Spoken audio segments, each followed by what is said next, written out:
talent development in the amount of $11,018,581. Mr. Chairman, I beg to move that head 20 as amended stand part.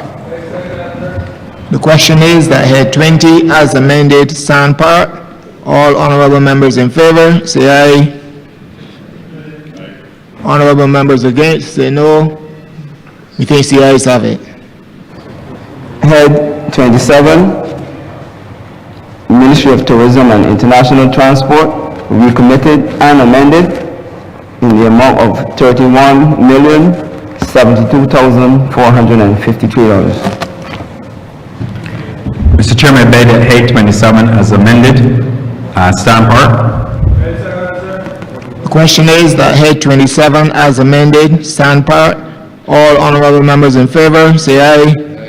Honorable members against, say no. Methinks the ayes have it. Head 29, Director of Public Prosecutions, in the amount of $2,658,438. Mr. Chairman, I beg to move the head stand part. Question is that head 29 stand part. All honorable members in favor, say aye. Aye. Honorable members against, say no. Methinks the ayes have it. Head 30, Attorney General, as amended, in the amount of $18,508,613. Mr. Chairman, I beg to move that head 30 as amended stand part. The question is that head 30 as amended stand part. All honorable members in favor, say aye. Aye. Honorable members against, say no. Methinks the ayes have it. Head 31, Ministry of Innovation, Industry, Science and Technology, recommitted and amended in the amount of $159,679,120. Beg to move to the head 31 stand part. The question is that head 31 as amended stand part. All honorable members in favor, say aye. Honorable members against, say no. Methinks the ayes have it. Head 32, Ministry of Foreign Affairs and Foreign Trade, recommitted and amended in the amount of $79,791,720. Mr. Chairman, I beg to move that head 32 recommitted and amended stand part. Beg to second that. The question is that head 32 as amended stand part. All honorable members in favor, say aye. Aye. Honorable members against, say no. Methinks the ayes have it. Head 33, Ministry of Home Affairs and Information, as amended in the amount of $84,169,247. Mr. Chairman, I beg to move that head 33 as amended stand part. Beg to second that. The question is that head 33 as amended stand part. All honorable members in favor, say aye.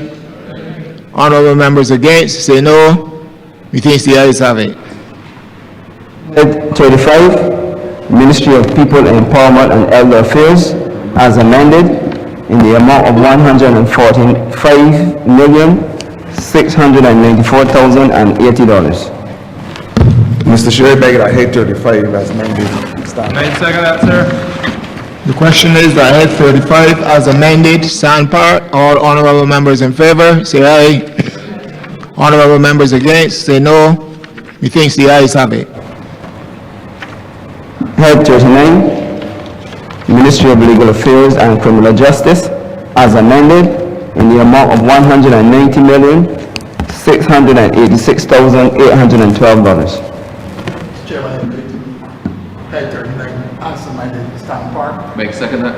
The question is that head 39 as amended stand part. All honorable members in favor, say aye. Aye. Honorable members against, say no.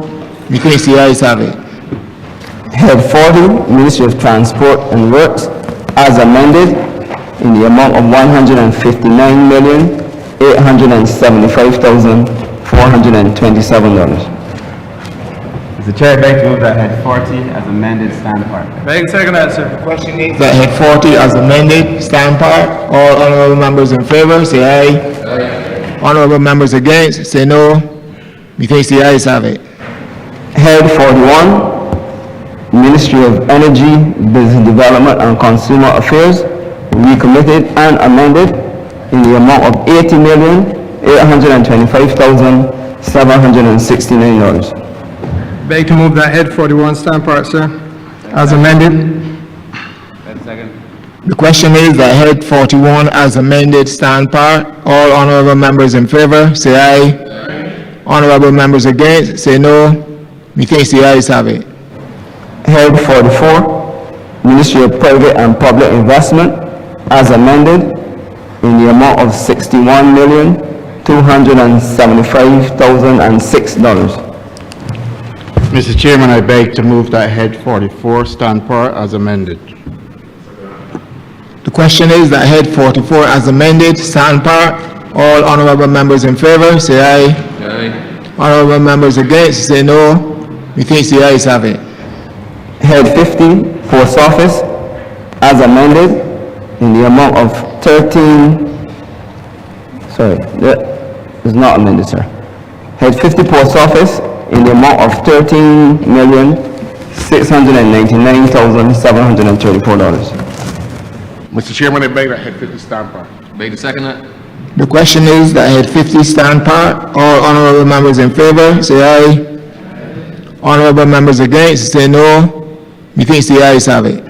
Head 51, Ministry of Sports and Community Empowerment, recommitted and amended in the amount of $63,470,918. Mr. Chair, I beg that head 51 as amended stand part. Beg to second that. The question is that head 51 as amended stand part. All honorable members in favor, say aye. Honorable members against, say no. Methinks the ayes have it.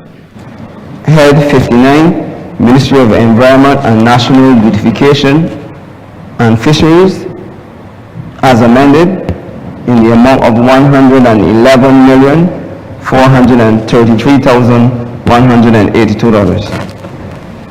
Mr. Chairman, I beg to move that head 59 as amended stand part. Beg to second that. The question is that head 59 as amended stand part. All honorable members in favor, say aye. Honorable members against, say no. Methinks the ayes have it. Head 63, Ministry of Technological and Vocational Training, as amended, in the amount of $270,485,620. Mr. Chairman, I beg that head 63, as amended, stand part. Second that, sir. The question is that head 63 as amended stand part. All honorable members in favor, say aye. Honorable members against, say no. Methinks the ayes have it. Head 83, Ministry of Agriculture, Food and Nutritional Security, as amended, in the amount of $94,252,383. Mr. Chairman, I beg to move that head 83 as amended stand part. Beg to second that, sir. The question is that head 83 as amended stand part. All honorable members in favor, say aye. Honorable members against, say no. Methinks the ayes have it. Head 84, Ministry of Labor, Social Security and Third Sector, recommitted and amended in the amount of $16,412,191. Mr. Chairman, I beg that head 84 as amended stand part. Beg to second that. The question is that head 84 as amended stand part. All honorable members in favor, say aye. Honorable members against, say no. Methinks the ayes have it. Head 86, Ministry of Health and Wellness, as amended, in the amount of $295,292,583. Mr. Chairman, I beg to move that head 86 stand part as amended. Beg to second that, sir. The question is that head 86 as amended stand part. All honorable members in favor, say aye. Honorable members against, say no. Methinks the ayes have it. Head 93, Ministry of Housing, Lands and Maintenance, recommitted and amended in the amount of $124,510,473. Mr. Chair, I beg to move that head 93 as amended stand part. The question is that head 93 as amended stand part. All honorable members in favor, say aye. Honorable members against, say no. Methinks the ayes have it. Head 96, Ministry of Education Transformation, recommitted and amended in the amount of $285,429,114. Chair, I beg to move that head 96 stand amended and stand part. The question is that head 96 as amended stand part. All honorable members in favor, say aye.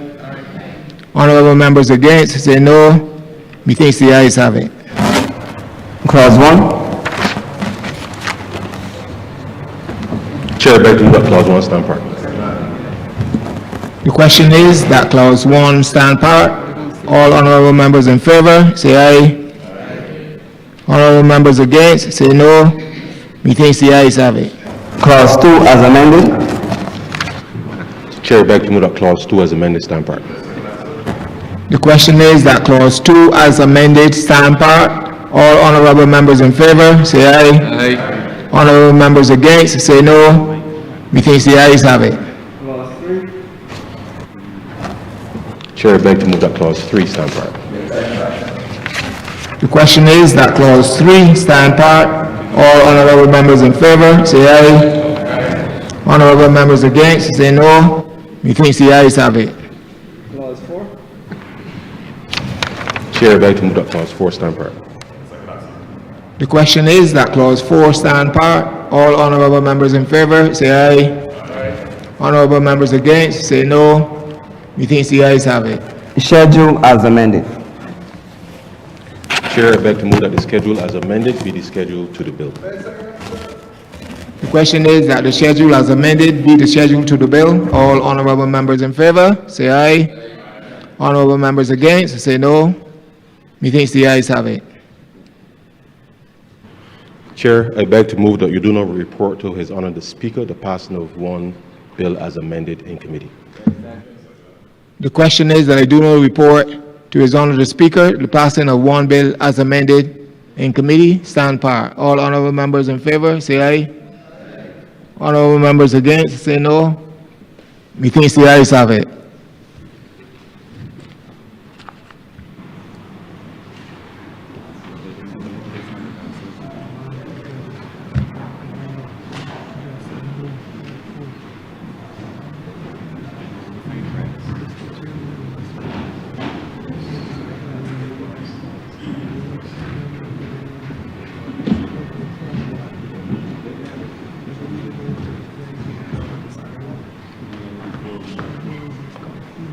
The chairman has reported progress and requests to leave the sit again.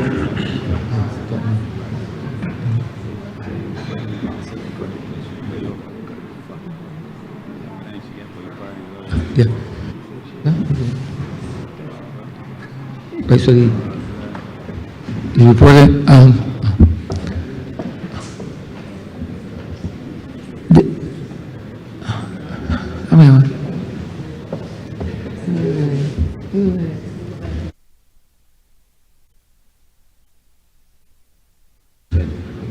now reporting the passing of one bill in committee with amendments.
Out of an abundance of caution, we wish to inform the general public that the bill that is just passed will now be uploaded immediately with all the requisite amendments.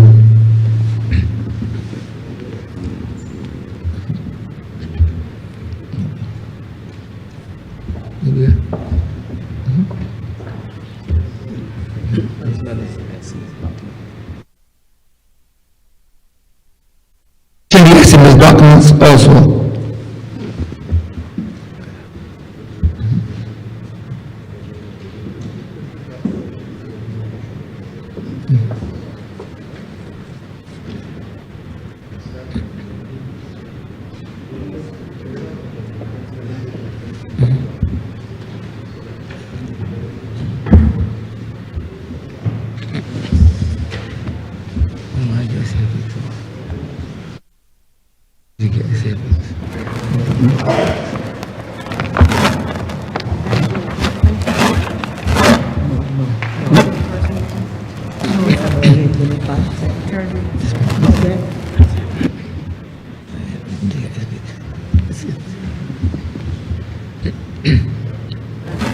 Speaker Order number 1, to move the second reading in the name of the Honorable Minister of Finance, to move the second reading of the appropriation bill, and in accordance with Standing Orders 63.5, when the Minister is moving the second reading, is essentially delivering the budgetary proposals for 2025.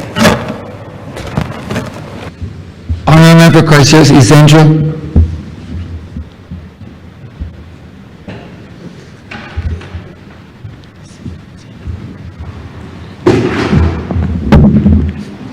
Mr. Speaker, it is both a privilege and profound responsibility to rise in this honorable chamber to present the budgetary proposals and financial statements 2026 on behalf of the people and government of Barbados.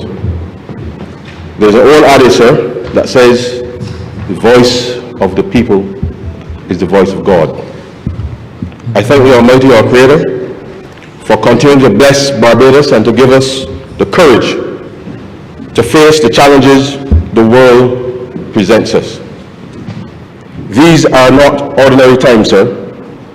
Around the world, nations continue to navigate uncertainty, economic shocks, conflict, climate pressures, and supply disruptions that reach even our shores. Yet, time and time again, Barbados has shown that with faith, discipline, and unity, we can confront any challenge placed before us. I thank the good people of Christchurch East Central, who once again placed their confidence in me with overwhelming support on election day. In the weeks since, much of my time has been devoted to preparing the estimates and this budget and presenting this afternoon. But even as national work continues, progress is visible at home. Beautification efforts are advancing across the constituency, and improvements to our road infrastructure are beginning to take shape. The role of Minister of Finance is one I carry with the utmost seriousness, but is no more important to me than the responsibility I bear as the Member of Parliament for Christchurch East Central. When I work on the finances of Barbados, I am working for every Bajan, because the decisions made in this chamber must improve life in every community, including the ones that sent me here. And for those who have not yet had the opportunity to engage with me since the election, I'm looking forward to seeing you at my next constituency clinic on Tuesday, March 24th at 2 p.m. in the afternoon.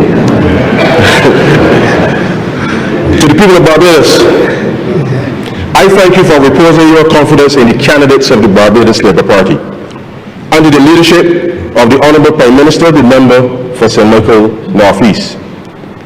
As my longtime friend from St. Michael West can attest, sir, the results of the elections were crystal clear. Yes, Bajans believe deeply in democracy, and they believe that there must always be an opposition in a healthy democracy. But when election day came, sir, Barbadians made another point just as clearly. They chose the Barbados Labour Party to represent them in every constituency across this country. So, Mr. Speaker, sir, all of us in our seats before you in this chamber this afternoon are those members duly elected by all of the people of Barbados.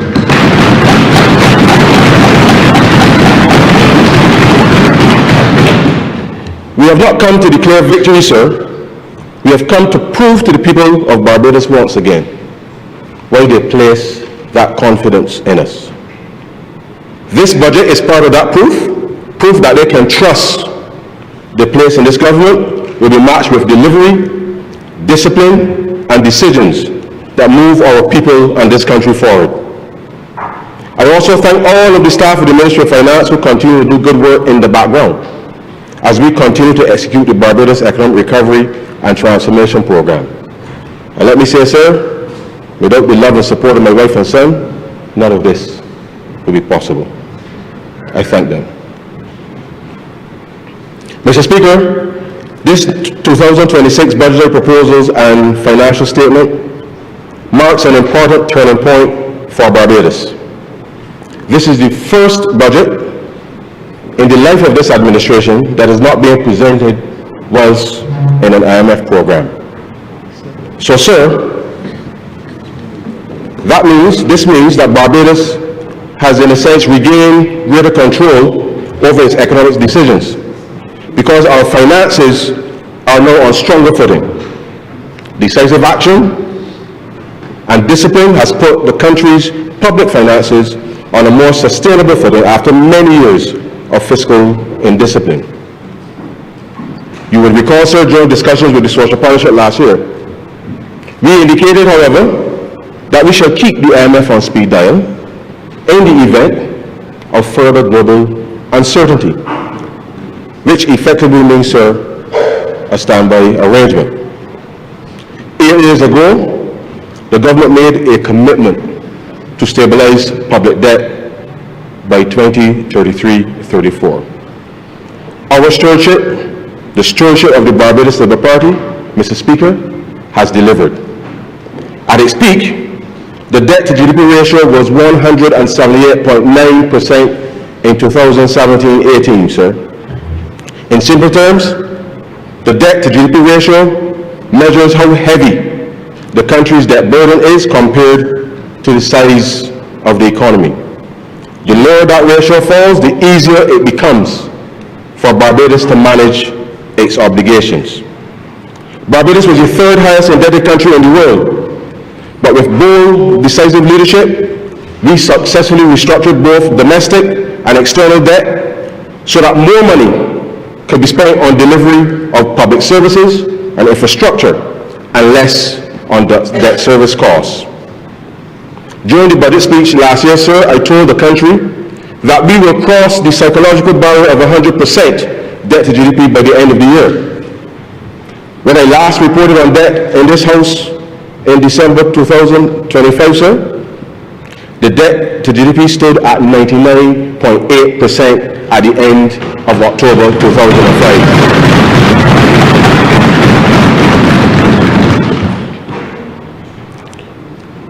Mr. Speaker, I would have loved nothing more as a national accounts statistician, sir, to regale you with the finer points of national accounting and how GDP is measured and revised.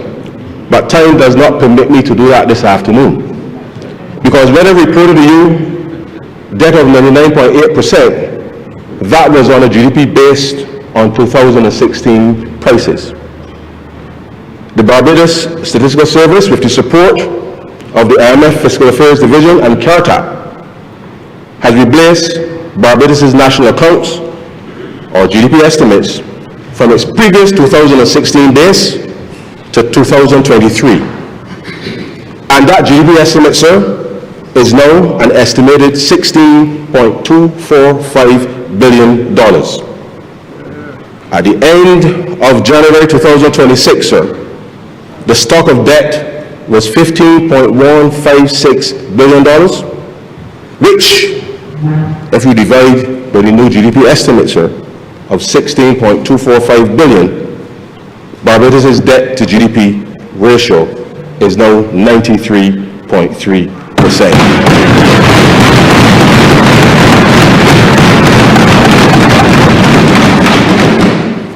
Mr. Speaker, from a fiscal perspective, Barbados has turned the corner. What people should understand is that fiscal sustainability simply means the country's finances are stable enough to meet our obligations without constantly borrowing more for recurrent expenditure. This new era of fiscal sustainability has created a basis for higher economic growth. However, to take full advantage of this opportunity, fiscal credibility must be combined with accelerated reforms in the public and private sectors required to support higher economic growth and faster job creation. A critical lever to achieve higher growth is to significantly increase the level of infrastructure investment, which will also provide more and better public services. This has been our mantra from the beginning, sir. Infrastructure investment spurs growth in the short term by raising demand for inputs and workers. It also builds productive capacity to sustain longer-term growth. As we continue to improve and enhance Barbados' credit quality, the cost of borrowing, sir, required to finance Barbados' ambitious infrastructure investment has become significantly cheaper over time. Bond yields have declined, our ability to defend the currency peg has strengthened, with reserves exceeding $3 billion. All of the major credit rating agencies have upgraded Barbados' credit rating, sir. Mr. Speaker, government's efforts to rein in the public debt and rebuild fiscal credibility has made this possible. This means that investors, lenders, and international institutions now have greater confidence in how Barbados manages its public finances. But much more is needed to unlock investment flows and to ensure faster growth. The government cannot do it alone. It has embarked over the past several years on a series of reforms to mobilize private sector investment and expertise for infrastructure investment. And sir, we know that investment in infrastructure creates jobs today while strengthening the foundation for economic growth tomorrow. At the same time, we are implementing reforms with the public sector to improve project preparation and delivery. And we are committing public money to catalyze infrastructure investment and to crowd in private finance. Mr. Speaker, let me pause and indicate to the country that Barbados is now off of everybody's list.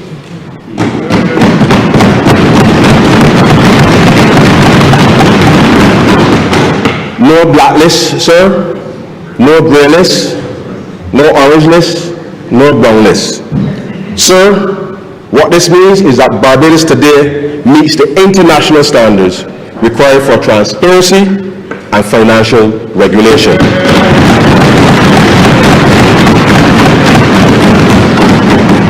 FATCA, sir, Foreign Account Tax Compliance Act. This check to prevent offshore tax evasion by U.S. citizens and green card holders. FATF, sir, Financial Action Task Force.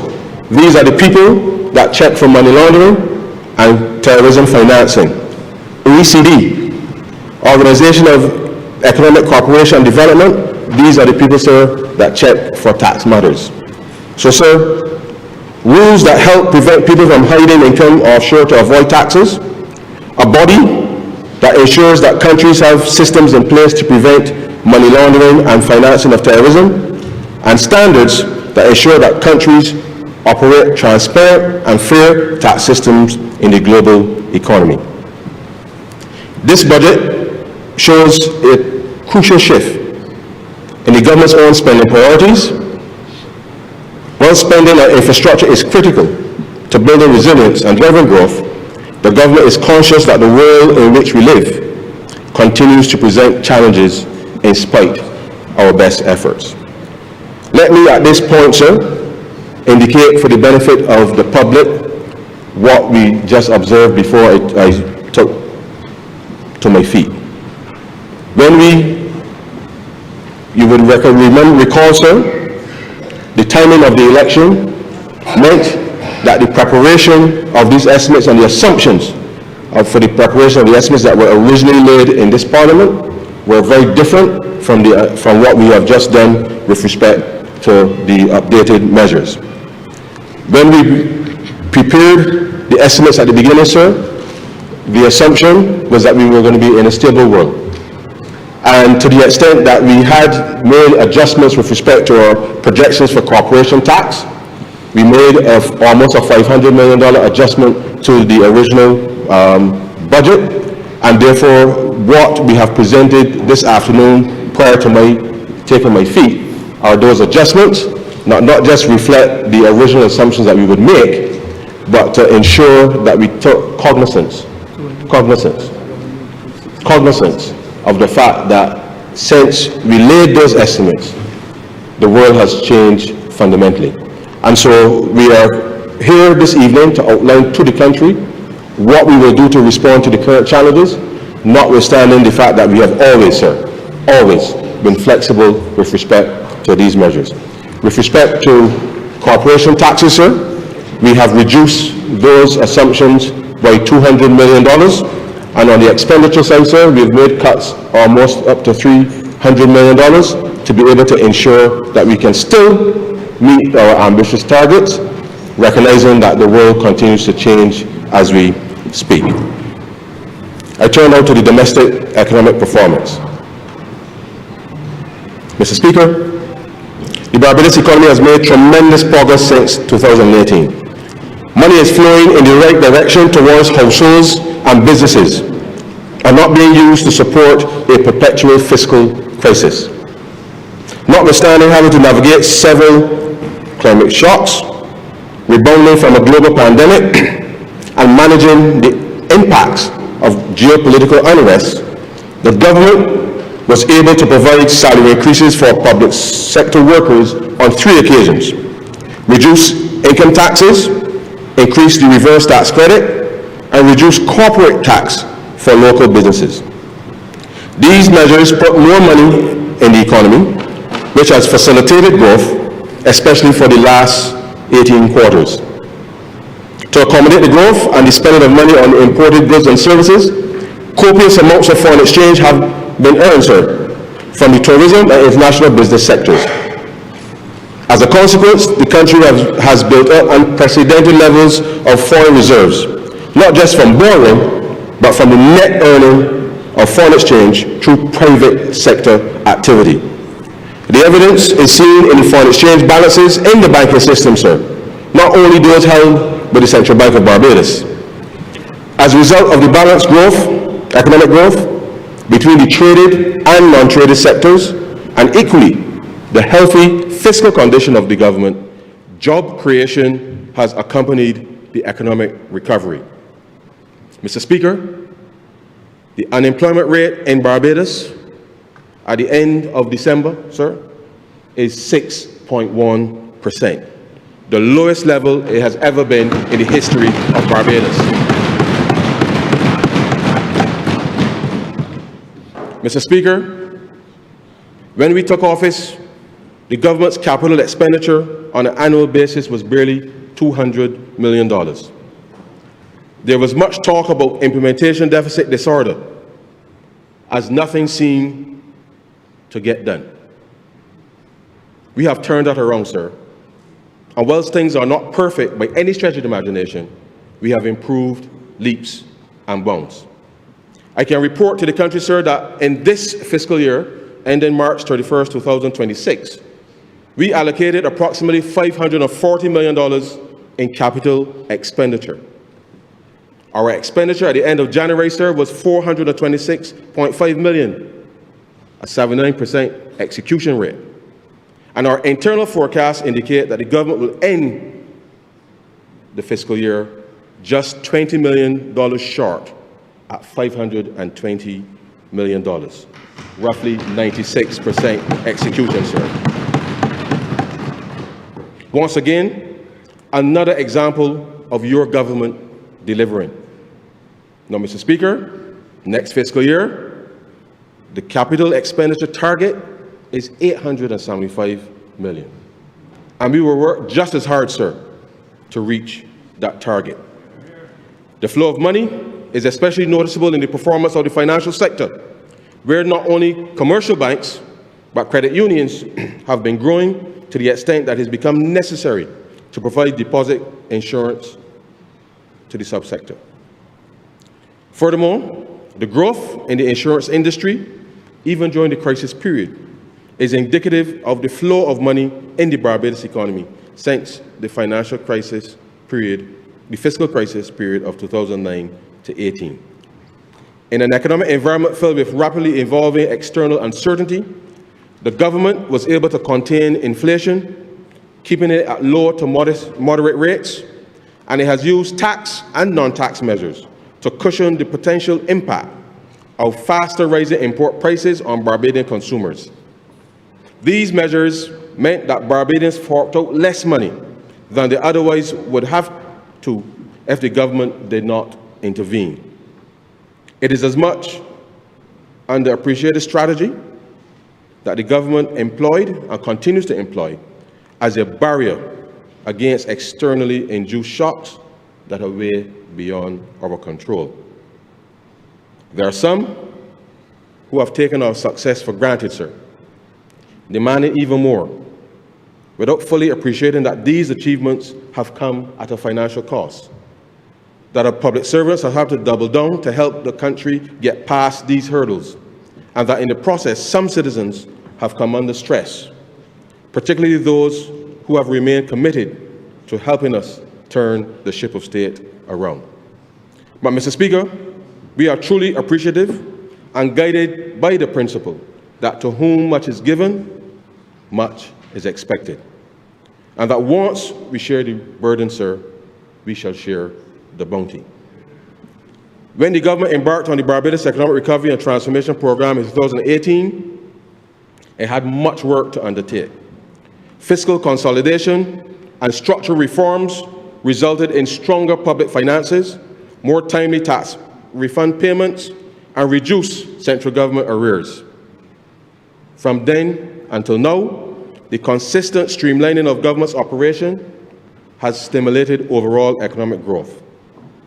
The robust economic performance in 2025 solidified the country's resilience. Real GDP grew by 2.7%, on top of the 3.5% recorded in 2024. As strong gains in tourism, business services, construction, and the retail trade sectors bolstered the overall performance. In fact, sir, based on our year-to-date performance, I expect the central bank will report to the country next month 19 consecutive quarters of economic expansion. This simply means the Barbadian economy, sir, has been growing steadily for nearly 5 consecutive years. Cost of living. Mr. Speaker, notwithstanding our efforts to help lower income workers fight cost of living through mainly tax measures, the one thing each of us in this Parliament heard very clearly from our constituents in the last election, sir, was that the cost of living, particularly prices in the supermarket, had become too much to bear for some. This is in spite of the many efforts the government has already implemented in order to shield Barbadians. After inheriting a low-growth, high-tax economy in 2018 to experiencing the COVID-19 pandemic, then the war in Ukraine, then the blockage of the Suez Canal, sir, by the cargo ship Ever Given, it feels as if Bajans cannot catch a break, sir. We get it, Mr. Speaker. We get it. The truth is, I have said to the Honourable Prime Minister that it is clear that our lot is to be in perpetual crisis mode. Not because of anything the Barbados Labour Party or Bajans have done, but because some in the rest of the world clearly do not have a clear understanding as to what is truly important to the everyday citizens of the world. Today is not the time for a lot of long talk, sir, so I will get to the meat of the matter. Barbados' relationship with energy has been and will continue to be fundamental to determine how well we live.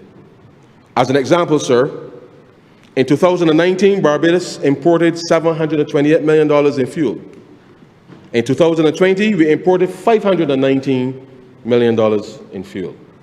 In 2021, sir, $685.8 million in fuel. In 2022, sir, $1.122 billion in fuel, almost $400 million more than in 2019. In 2023, sir, we imported $1.01 billion in fuel, sir, almost $300 million more than in 2019. In 2024, we imported $951.7 million in fuel, sir, $223.7 million more than in 2019.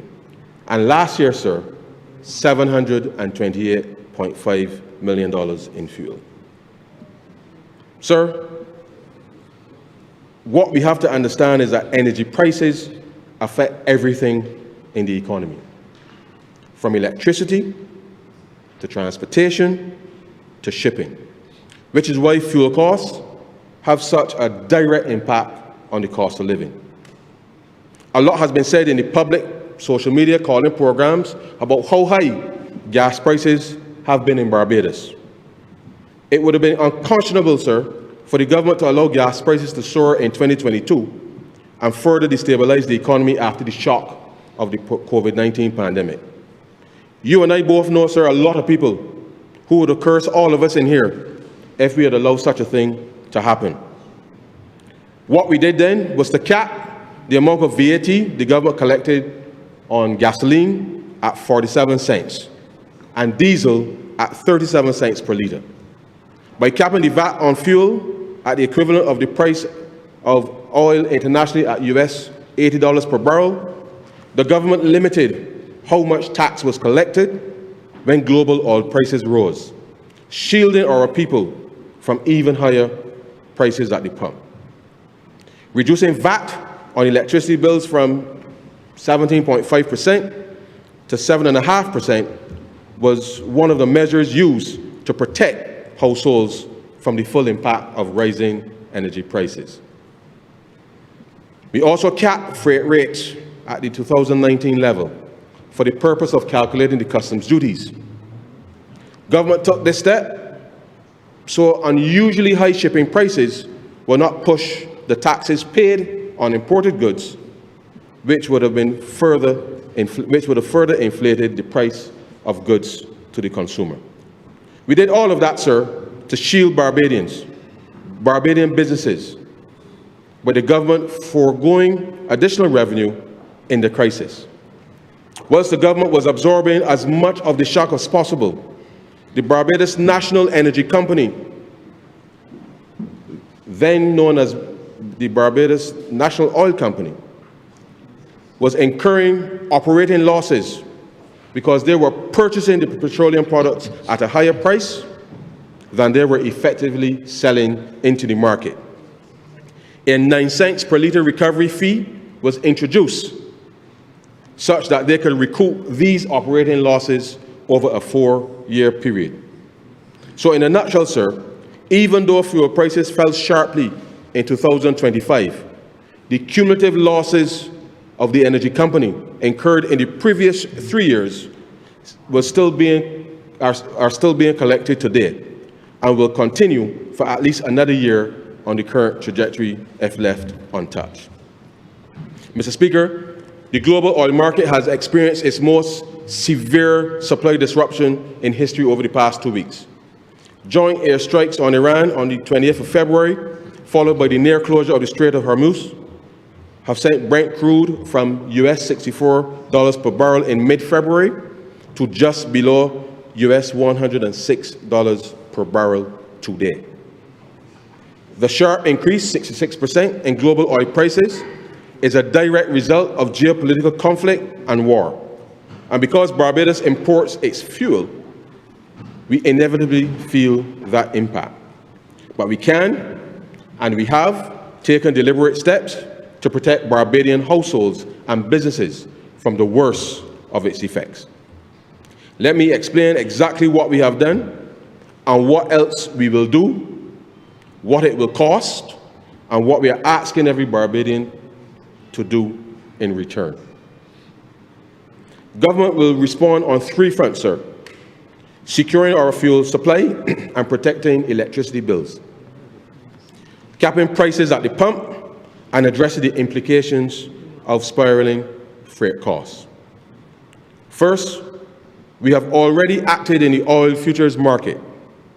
On government's instruction last week, our national fuel importer, the Barbados National Energy Company Limited, has locked in the price of heavy fuel oil, which powers our electricity generation, at US $92 per barrel for the next 3 months. Sir, essentially what the government did was to lock in the price of heavy fuel oil ahead of time to protect Barbadians from further price spikes in the international market over the next 3 months. So it is like agreeing to a fixed price today, so that if prices rise tomorrow, you are protected. With the market today at almost US $106 per barrel for Brent crude, the price of heavy fuel oil will be approximately $96 per barrel, as the price runs on average approximately $10 less per barrel than Brent crude. That hedge is already saving Barbadian households and businesses approximately US $4 on every barrel of heavy fuel oil we import for electricity generation. Over the 240,000 barrels covered by the hedge over the next 3 months, 80,000 barrels per month, sir. That represents a savings of approximately US $1 million or 2 million Barbados compared to buying at today's price.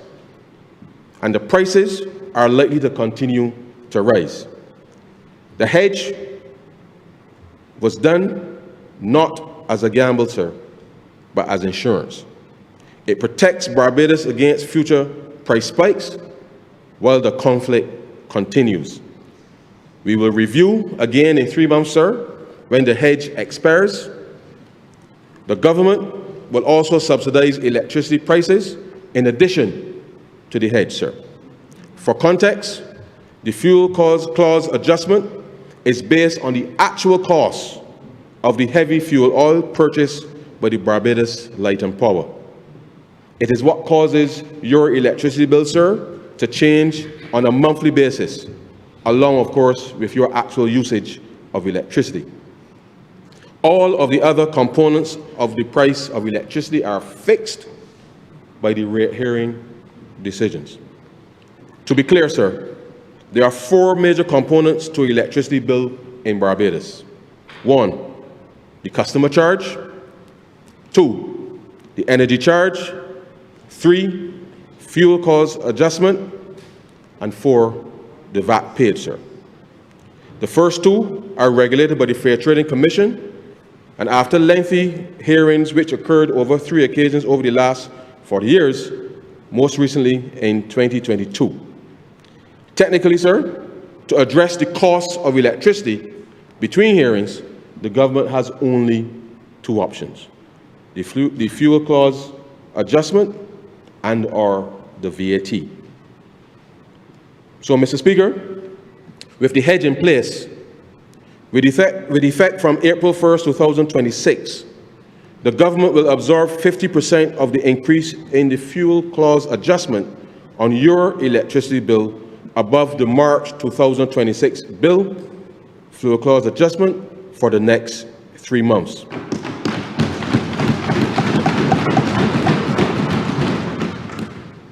Without that intervention, the April electricity bill for the average household would rise by an estimated $32 above what it was in March. The government is absorbing half of that difference, $16 on top of what it is doing in containing the increase through purchasing the hedge at $92 for the next 3 months. In simple terms, the government is also covering half of the electricity increase so that Barbadians do not feel the full impact of rising energy prices.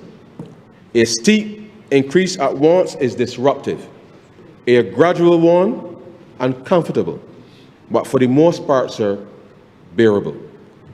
The cost of this subsidy will be $7.9 million over the 3 months hedge window.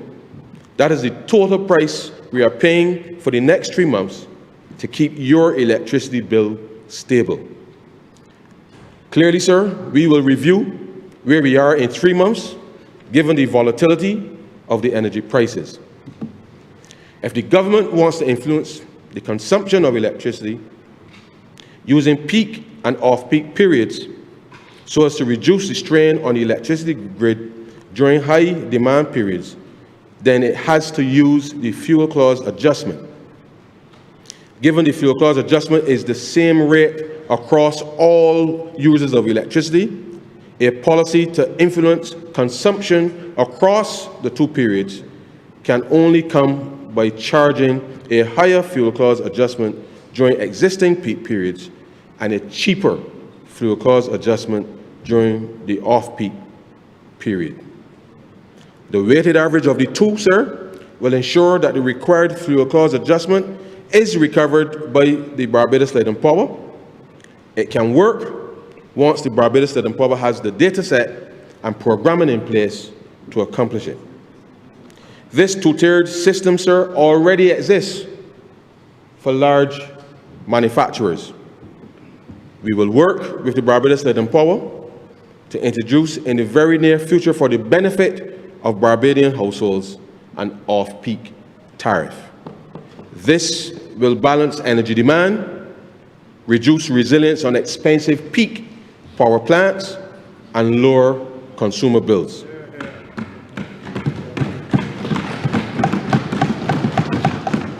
Secondly, sir, we are protecting prices at the fuel pump. With effect from April 1st, 2026 until March 31st, 2027, the VAT collected on gasoline will be capped at 47 cents per litre, and the VAT collected on diesel, capped at 37 cents per litre, will be extended. In addition, with effect from April 1st, 2026, the excise charge on gasoline will be reduced for 3 months from 99.39 cents to 89.39 cents per litre, and on diesel from 44.03 cents to 34.03 cents.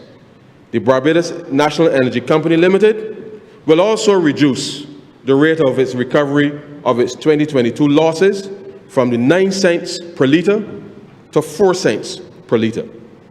It will mean that the period of repayment for the energy company will go beyond the remaining year that would otherwise remain. The cumulative reduction in the price of gas and fuel will be 15 cents per litre, sir, from April 1st, 2026.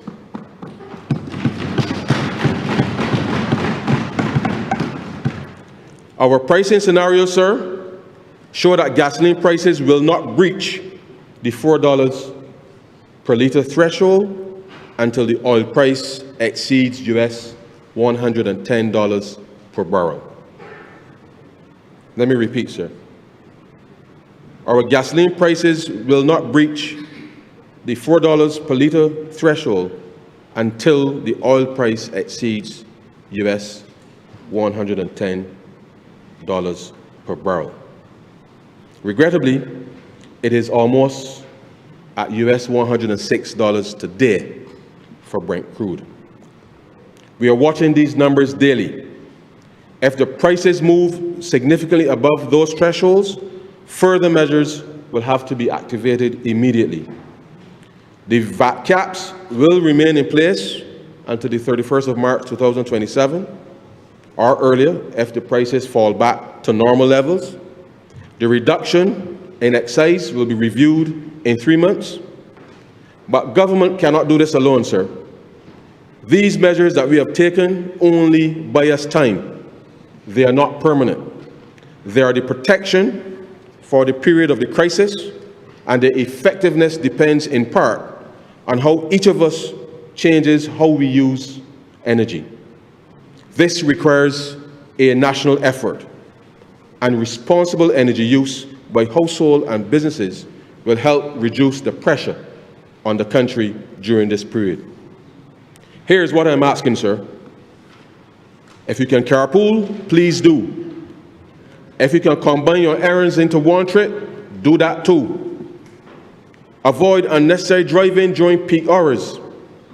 Where it is practical, sir, use public transportation. When it comes to electricity usage, switch off the lights, sir, and the appliances when you're not using them. Or install solar lights as appropriate, sir. It sounds simple, but it really is, sir. Reduce your air conditioning where possible. When you do use it, we advise, sir, set the temperature between 24 and 25 degrees, sir. Every degree, sir, every degree lower adds significantly to your bill and to the national load. Luckily, sir, outside is still relatively cool as it is March, but as we approach summer, sir, it naturally will get hotter. Fans, sir, fans consume significantly more electricity, sir, than air conditioning units. When you do use the fan, sir, you must be careful with respect to the length of time for which you do so. These small changes on their own may seem modest, but multiplied across every home and every office in Barbados, they add up to real savings on your electricity bill and real relief, sir, on the national grid.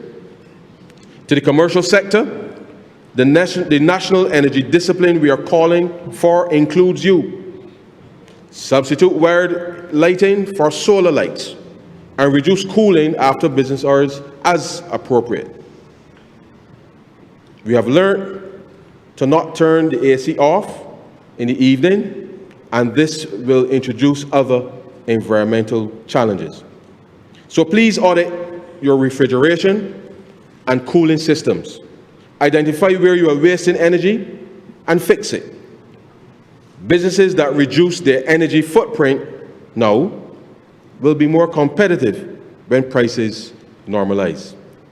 Mr. Speaker, a significant portion of our import costs is food. Rising oil prices pushes up fertilizer costs and freight costs, which pushes up food prices, sir. I'm asking you to support our farmers and buy local where you can. Start a kitchen garden, sir, if you have the space.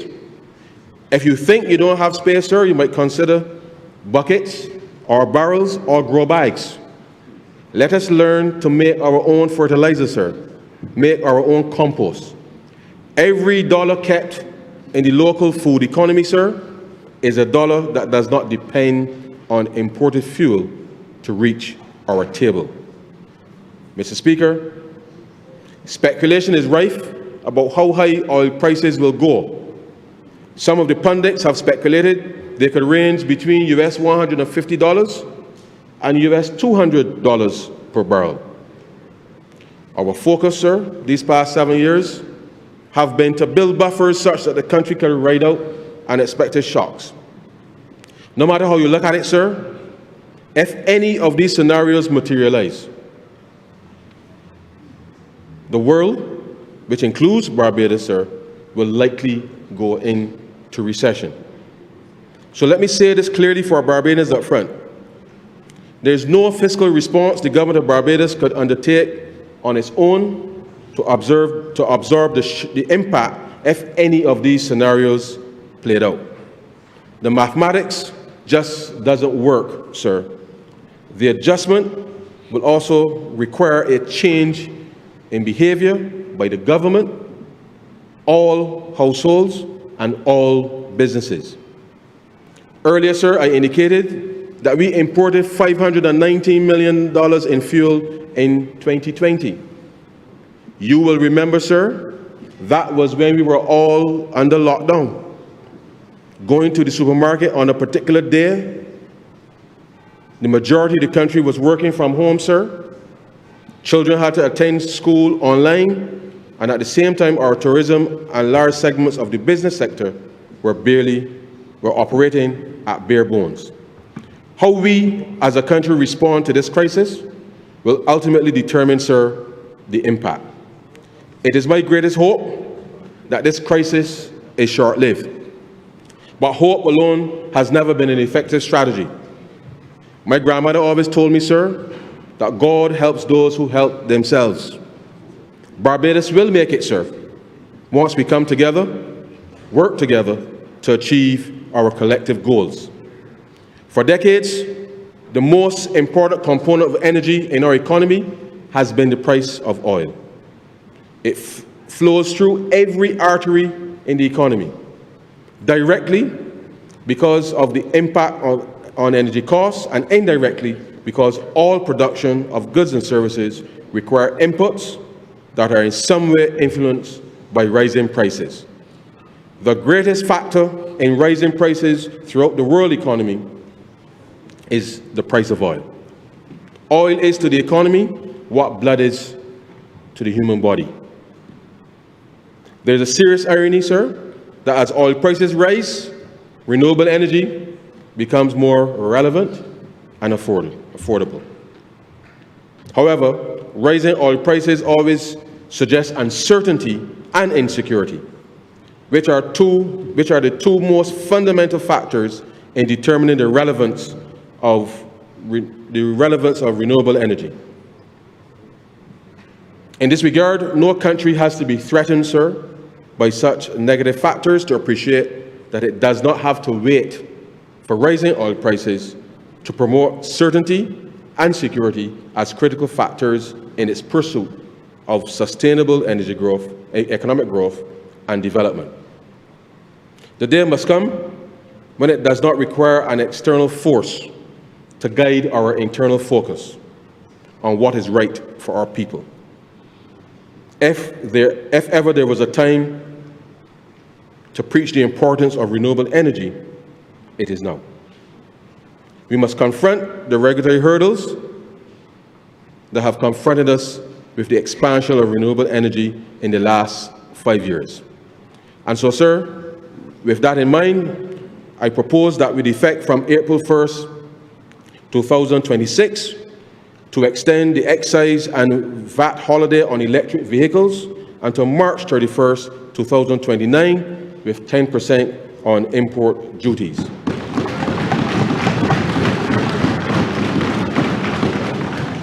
Also, with effect from April 1st, 2026, sir, the cost of replacement batteries for electric and hybrid vehicles will become eligible for the 5-year personal income tax deduction, sir.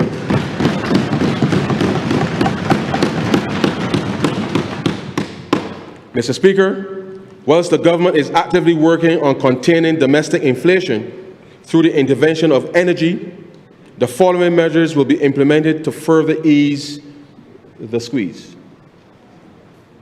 After consultation with the Chamber of Commerce, Small Business Association, and other stakeholders, sir, I propose that with effect from April 1st, 2026 until March 31st, 2027, items landed in Barbados on or before April 1st, 2026, Customs and Excise will use the free on board value for the purpose of calculating customs duties and VAT on food, personal care items, and construction materials. Government is adjusting how duties are calculated so that unusually high shipping costs do not unfairly inflate the taxes paid on imported goods.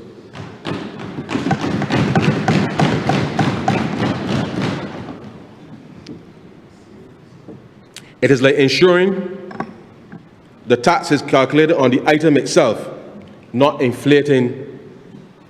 inflated shipping costs. While some of the other measures implemented during the price compact in 2022, negotiated by the Honourable Member for St. James Central, remain in place from the government side, we will need to revisit some of the markups that went back up when it came to an end.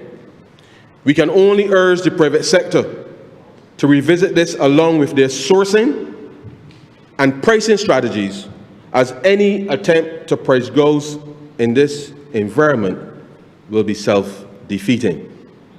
We will shortly be bringing to Parliament, sir, transfer pricing legislation which will assist in regulating the behavior of related companies. This will allow us to review the pricing structure of commodities handled by multiple related companies acting as middlemen.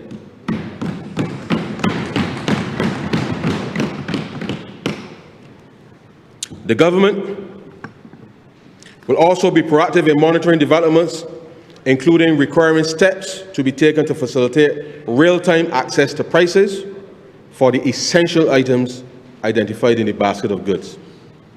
I take this opportunity, sir, to remind Bajans, consumers, to go to Ask Delia, where they can get the best prices and stretch their dollar. I am advised, sir, by the stakeholders on average last month, a container from China was just under US $4,000. If the oil price reaches US $150 per barrel, sir, the shipping companies are predicting a fourfold increase to US $16,000 on average per container. The knock-on effect in retail is estimated at over 25% when added to the compounded effect of duty. I'm also advised, sir, that as a result of the current conflict in the Middle East, shipping lines, which rely primarily on fuel for transiting their vessels across the world, have begun to take defensive action, which will impact Barbados shortly. Local shipping agents have advised that they have received instructions implementing the 30-day notice period for the increase in the bunker surcharge. For 20-foot containers, sir, it will be going from US $200 per container to $700 US, sir, for 20-foot container.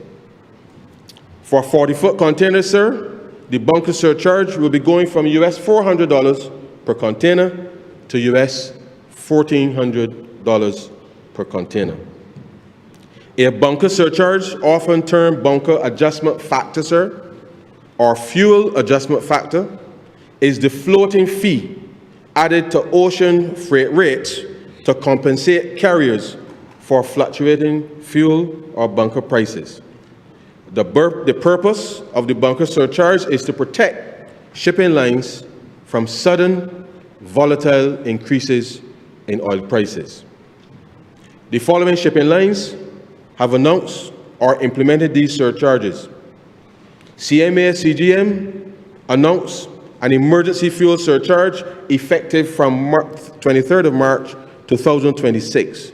Loading dates for all trades, with rates around $150 per TEU for dry and $180 per TEU for reefer on long-haul routes.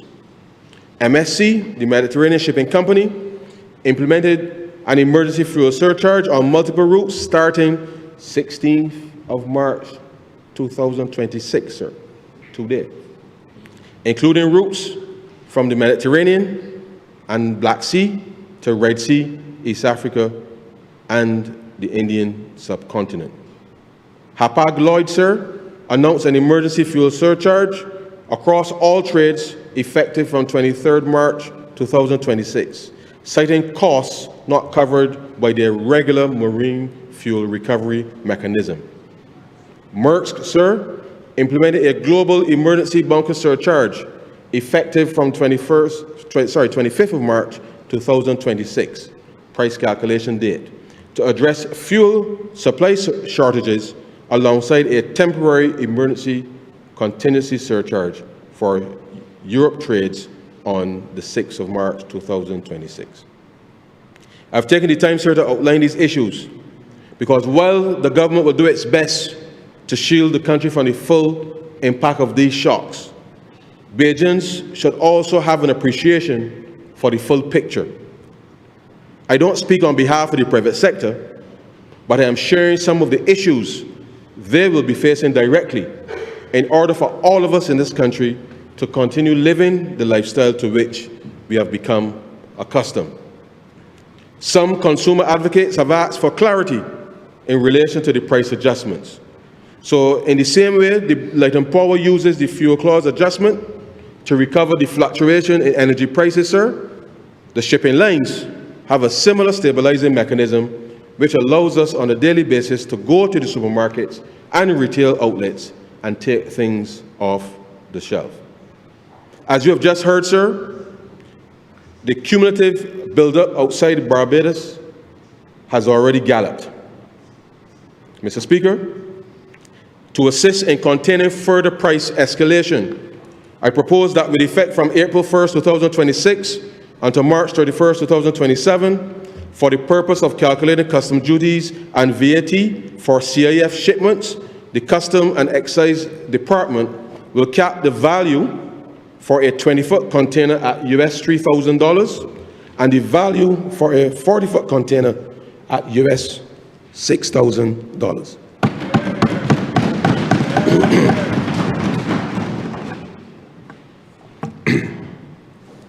The Customs and Excise Department will issue by March 23rd, 2026, the specific tariff headings for the free on board and the CIF shipments to all customs brokers and importers on the Asicuda World portal.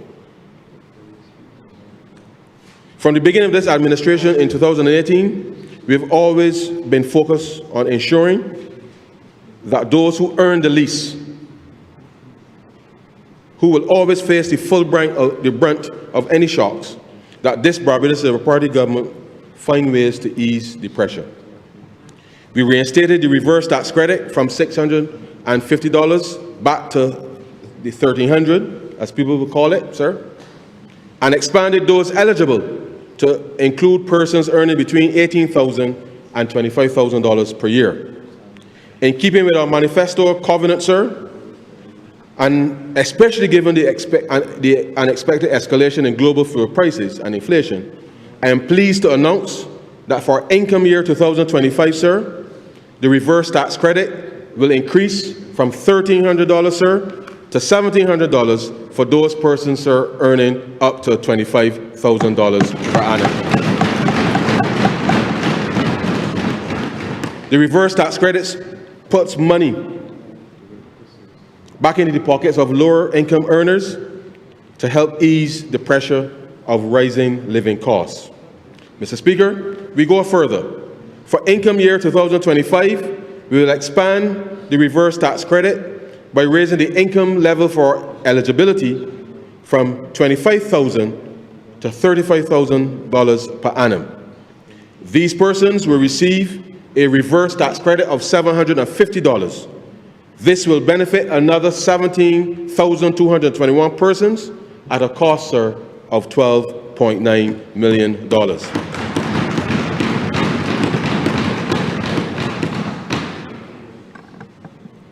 In addition, sir, with effect from income year 2025, the income limit for the compensatory income credit will increase from $35,000 to $50,000, benefiting 18,415 taxpayers at a cost, sir, of $31.7 million.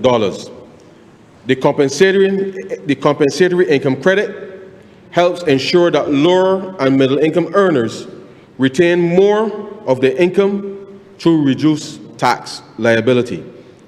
That means more money stays in the pockets of ordinary Barbadians. Mr. Speaker, these enhanced credits will be available to taxpayers as they file during the next filing season in April 2026. In 2 weeks, sir. Mr. Speaker, I take this opportunity to remind Bajans of the rationale given by the Honourable Prime Minister when this government introduced the use of these tax credits. The Barbados Labour Party government has chosen to increase tax credits instead of increasing tax allowances to always give the government more flexibility should there be a significant downturn in the economy. If at any time the government cannot afford to pay the credit, then it does not have to do so, as this will be explained to the public in that particular year. However, tax allowances are embedded directly into the tax calculation and provide less flexibility in a crisis. Mr. Speaker, at the time of preparing these estimates of revenue and expenditure, the Ministry of Finance contemplated a very different scenario than that playing out for 2026 at this time. It was our hope to go further with the tax cuts for the middle class, but the current geopolitical circumstances means that we have had to recalibrate and shield all Barbadians at the pump in the use of electricity and from the surging freight costs. Mr. Speaker, I now propose that with effect from income year 2026, the personal income tax rate for individuals earning between $25,000 and $75,000 is reduced from 12.5% to 11.5%.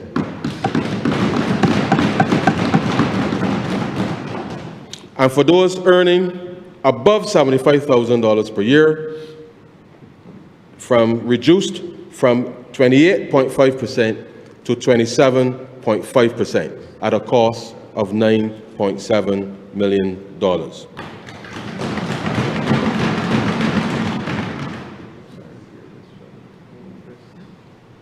Combined, these two measures return $26.1 million annually to working Barbadians, placing more disposable income in the hands of the middle class while preserving the integrity of the progressive tax structure. We would have gone further, and it is our intention to do so. But the current global environment, marked by geopolitical conflict, supply chain disruption, and rising inflation, demands that we proceed with discipline. Fiscal caution today is what protects our ability to deliver more for Barbadians tomorrow. I now turn to our pensioners, sir. Mr. Speaker, we are conscious that the investment income for all pension funds, both public and private, has not been as robust given the lack of economic growth in the last decade. Pensioners have not had increases that reflect the cost of living. Bearing in mind as well that not only are they on fixed incomes, some families have had to rely heavily, sometimes on the fixed income of the single pensioner in the household as the only stable income for which that household will get by.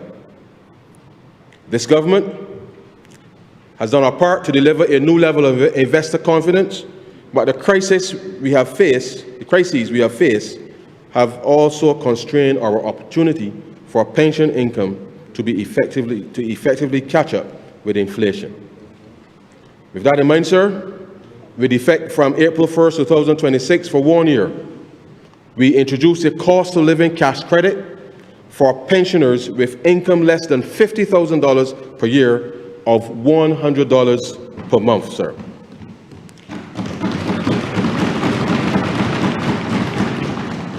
This will be paid through the National Insurance and Social Security Service, who will liaise with the Barbados Revenue Authority to confirm income levels. This monthly payment provides direct assistance to pensioners whose fixed incomes have been strained by rising prices.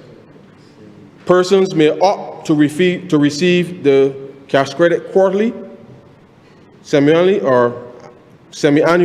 or annually. Eligible persons are persons receiving the contributory pension as of April 1st, 2026, person receiving survivor's benefits as of April 1st, 2026, persons receiving a non-contributory pension as of April 1st, 2026, and public officers, retired public officers receiving pension payments from the Treasury as of April 1st, 2026. Mr. Speaker, also with effect from income year 2025, the taxable allowance for pensioners will increase from $50,000 to $75,000, sir. This will cost the Treasury, sir, $11.7 million per year. As promised, sir. Mr. Speaker, all of us in this chamber know persons over 65 who are not in receipt of a pension. Many of these persons work during their productive years, but fail to make the appropriate number of contributions to get a contributory pension from the National Insurance Scheme. And as a result, would get back their contributions and interest as a one-off grant. These persons, sir, having worked, would then not receive a non-contributory pension consistent with the policy and legislation. The government is also conscious that these persons are disproportionately impacted by the increasing cost of living. As was the case with the Solidarity Allowance last year, this segment of our population should also benefit from the cost of living cash credit. I therefore propose that from April 1st, 2026, for 1 year, Barbadians over 65 not in receipt of any pension income, domestic or abroad, be eligible to receive the cost of living cash credit of $100 per month.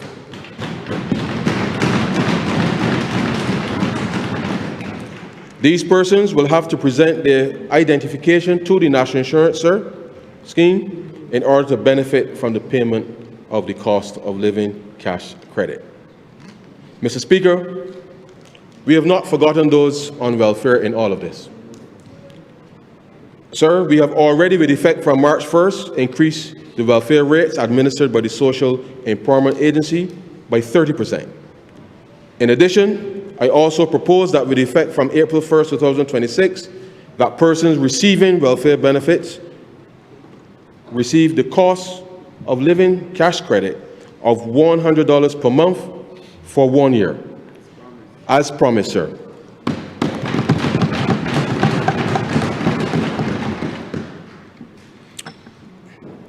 The National Insurance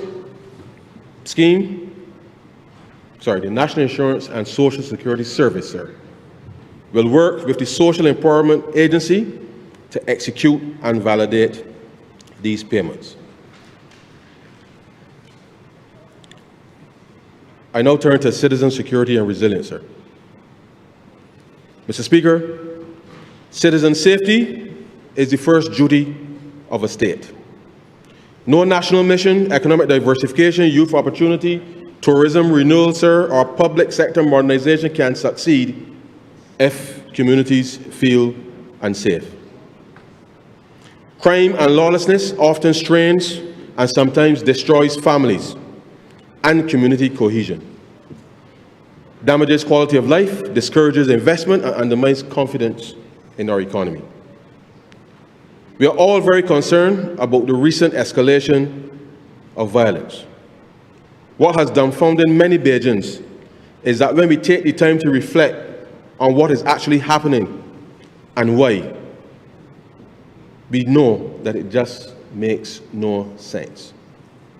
Some of our young men and women appear to lack the emotional maturity to seek alternatives to violence. This has all come at a very high cost, sir. The rate of increase in gun violence must alarm all right-thinking persons to take action within their families and communities and cooperate fully with law enforcement. Mr. Speaker, we must be honest with ourselves and admit that no government, sir, can legislate love into someone's heart, nor indeed how they value life.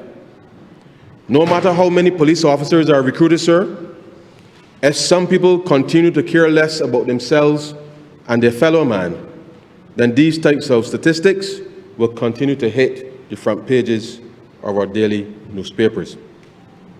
The government, however, sir, will not be deterred, and we will continue to sanction those who run afoul of the law while working on strategies to prevent further social dislocation. To that end, the government will establish 2 dedicated gun courts to deal with all gun-related charges. Sir, these dedicated gun courts will allow gun-related cases to be heard more quickly and reduce the backlog in the justice system. At some point, sir, we expect to see a reduction in these numbers, but until that time comes, one of the courts will deal with offenses committed within the last year, while the second court will deal with the backlog, those offenses committed more than a year ago. The Barbados Police Service has done a wonderful job apprehending offenders, and with further digitization and training, we expect to see these and other cases being managed through the court system more efficiently. In addition, we will invest in upgrading the accommodation for our police officers over the next 3 years, starting with the construction of a new station as part of the 6 Roads Civic Center. We will continue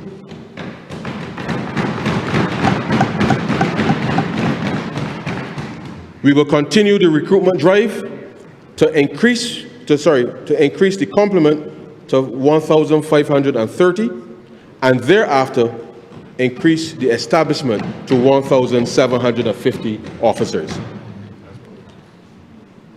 To assist persons, sir, with enhancing their personal security across the country, I now propose that with effect from April 1st, 2026, to remove all customs duties and VAT from the importation of or installation of CCTV security systems and burglar alarms systems at residential properties.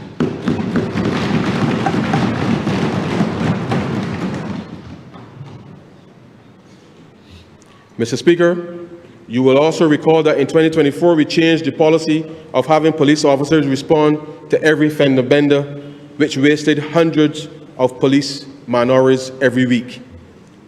Thankfully, this is no longer the case, as officials from the insurance companies now deal with these routine accidents.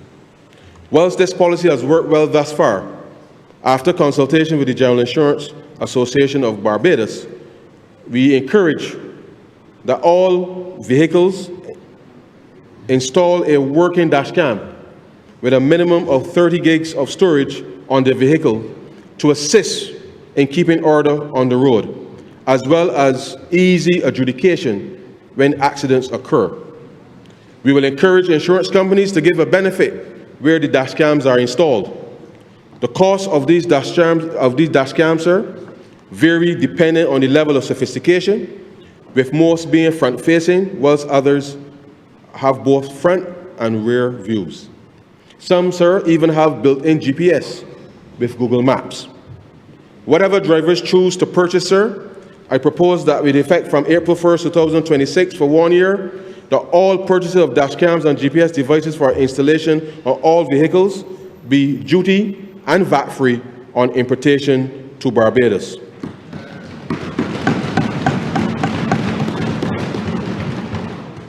I also propose, sir, that with effect from April 1st, 2027, purchases of dash cams and GPS devices will be subject to the new de minimis exemption rule, which we'll outline later. Sir, the President of Barbados, in his inauguration address, committed to the creation of a program that will encourage and mobilize Bajans to mentor other young people. especially those considered to be at risk. His Excellency named it the Chapman Challenge. To assist in this regard, sir, we will allocate the sum of $500,000 to cover the cost of secretariat duties to ensure that this can become a reality. In addition, sir, this government committed in a manifesto to establish a fund of $5 million to encourage our churches and faith-based organizations to develop community-based programs to secure the future of our children and young people. The Minister of Religious Affairs will outline the government's arrangements for the administration of this fund. These two initiatives, sir, are not exhaustive. It is expected that the National Peace Program will continue to review other proposals for support as part of a rigorous national crime prevention program. Global Youth Fund, sir, and SOMOS. Mr. Speaker, in addition to the programs outlined above, we continue to ramp up the numbers in the Barbados Youth Advanced Corps to 1,000 students per year, along with scaling other youth programs. The Minister of Education has already announced the intention to make participation in a uniform activity, service club, or cultural or sporting group mandatory as part of the core curriculum from September 2026. It is this government's intention, sir, to ensure there is always something constructive for young people to do. If you find yourself doing nothing when the day comes, sir, you are definitely surrounded by the wrong people. We will, as promised, in a manifesto introduce the Secondary Schools Students International Exposure Initiative. Starting at age 15, students who cannot afford it will be able to access funding from the Global Youth Beijing's Fund to spend up to 1 month in another country, studying the economy, culture, education, business, and other infrastructural standards. The initial seeding of the Global Young Beijing Fund will be $2 million in the first instance. Prime Minister, the Honourable Member for St. Michael North East, often reminds us that we must be global citizens with Beijing roots. And the Global Young Beijing Fund ensures that our young people can carry those roots wherever opportunity takes them. Sir, the Development Bank for Latin America and the Caribbean, known as CAF, sir, through the Ministry of Finance, has launched a program called SOMOS, which stands for Spanish Opens More Opportunities, to promote Spanish as a foreign language in Barbados and to strengthen cultural, education, and economic links between Latin America and the Caribbean. We are working collaboratively to promote this program with various ministries and government agencies and stakeholders from academia and the private sector. This SOMOS program, sir, has the full support of the governments of Argentina, Colombia, Cuba, Panama, and Venezuela. Mr. Speaker, one of the components of SOMOS is a study visit to Panama for 15 Barbadian upper secondary school students, offering first-hand experience of the benefit of Spanish proficiency and intercultural exchange. This activity builds on CAF's experience promoting foreign language initiatives in Panama and Trinidad and Tobago. 15 students, sir, from the St. Leonard's Boys School and 2 of their teachers, along with 6 other Spanish teachers from across the education system, will travel to Panama in April 2026, sir, to participate in the first SOMOS pilot. On behalf of the people of Barbados, sir, I thank CAF for working with us to provide this opportunity to expose these young men to a different cultural experience. I have a dream, sir, of seeing the 100 Boys Choir from St. Leonard's Boys touring concert halls and communities across Latin America, using their God-given Bajan talent, forging lasting partnerships, earning foreign exchange, whilst demonstrating their global citizenship with Bajan roots. We will work to expand the SOMOS across the rest of the school system in support of the objectives, sir, of the Global Youth Beijing Fund. On health, sir, we've already committed $400 million expansion of the QEH resulting in a 40% increase in footprint on the Enmore site, which will include, sir, a state-of-the-art oncology facility, expanded clinical and administrative spaces, connecting bridge, outpatient department, burns and ICU unit, sir, laboratory, general wards, and a creche. We will construct, sir, a new Unisgison Polyclinic and Random Phillips Polyclinic, whilst significant refurbishment on the remaining 7 polyclinics under the Polyclinic Upgrade and Refurbishment Project takes place. We are retraining staff and recruiting more staff. Critical equipment is being acquired and upgraded, along with greater use of technology and re-engineering of processes should significantly improve the delivery of healthcare across the country. The significant human toil caused by NCD, sir, non-communicable diseases, in terms of healthy life years lost, is coupled with the staggering economic costs as premature deaths and disability reduce human capital and decrease productivity, while simultaneously increasing prevention and treatment costs for people, communities, and the country. It is a challenge, sir, that we must confront. I know, sir, that I can financially engineer any solution, but it takes discipline and a will to change our individual lifestyles. To that end, sir, tomorrow morning at 10:30, I will be meeting with the representative of the Inter-American Development Bank, the Caribbean Development Bank, sir, the Development Bank for Latin America and the Caribbean, CAF, sir, and the International Bank for Reconstruction and Development, the World Bank, sir, with a view to executing Barbados' 3rd debt swap during the 3rd quarter of this year. The proceeds of the swap, sir, will target healthcare interventions, as well as the culture around how we eat, drink, and exercise, sir. As I said earlier, sir, financial engineering is the easy part. It is whether we, as a people, sir, will heed the call. I now address a few initiatives, sir, to further enhance growth in key sectors.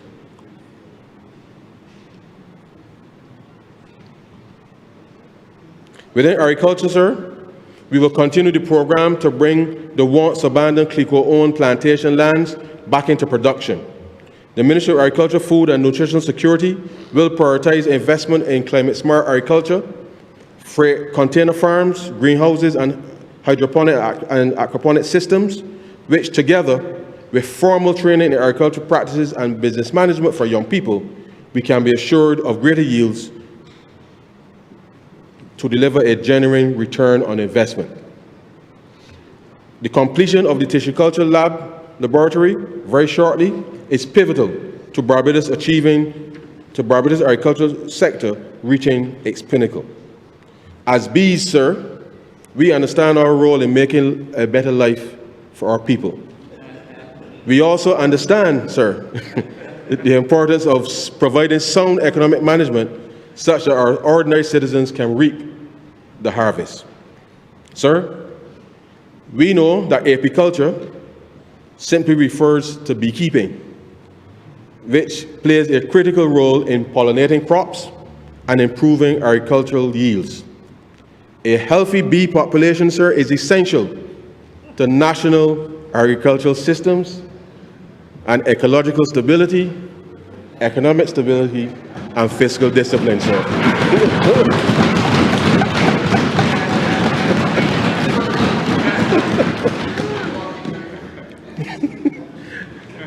Bees, sir, contribute to national food security, as they are responsible for pollinating upwards of 80% of all crops, and are therefore important to improving yields and crop diversity.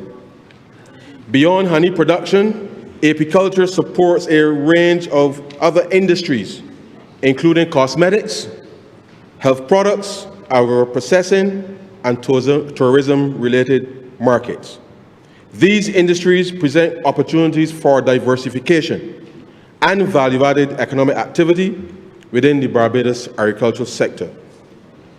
However, The agriculture sector in Barbados remains highly dependent on a wide range of imported equipment and supplies, including beehives, frames, wax foundation, protective gear, and extraction equipment. This makes the sector highly vulnerable to global supply and price disruptions. To further support this fledgling sector, sir, that has the ability to empower young people and other vulnerable groups, I now propose that with effect from April 1st, 2026, to create a rebate of 50% up to a maximum of $5,000 per year be instituted on approved apiary inputs such as full beehives, frames, foundations, smokers, and hive tools. The Ministry of Agriculture, sir, Food and Nutrition Security, will work with Export Barbados to examine the local manufacture of protective clothing for the sector, cutting costs and opening a new stream of income for creative entrepreneurs.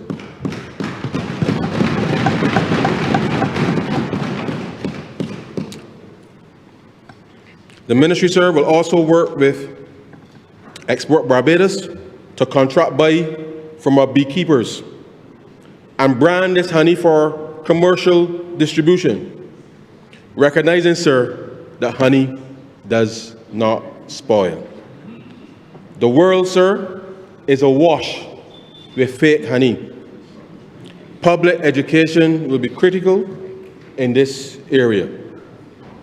A targeted extension services program will also be undertaken to strengthen the sustainability of the sector. Mr. Speaker, feed and fertilizers are essential inputs for the agricultural sector, but are highly vulnerable to external price shocks, as we are seeing yet again. In many instances, feed prices have been described as a major driver of unsustainable high production costs. Livestock feeds alone represents approximately 75% of production costs for some producers. To mitigate these, the government has previously provided price support for feed, such as a $2 million subsidy to a local manufacturer to help stabilize prices. Efforts to develop alternative feed sources recently undertaken by the Ministry of Agriculture has led to the development of pellets made from grass, which can be used in times of drought when grass is deficient. To support this effort, sir, I propose that with effect from April 1st, an annual rebate of up to $5,000 for initiatives that utilize organic materials for fertilizer and plant and animal inputs. This initiative will reduce dependence, sir, on imported chemical inputs and promote soil health and long-term productivity.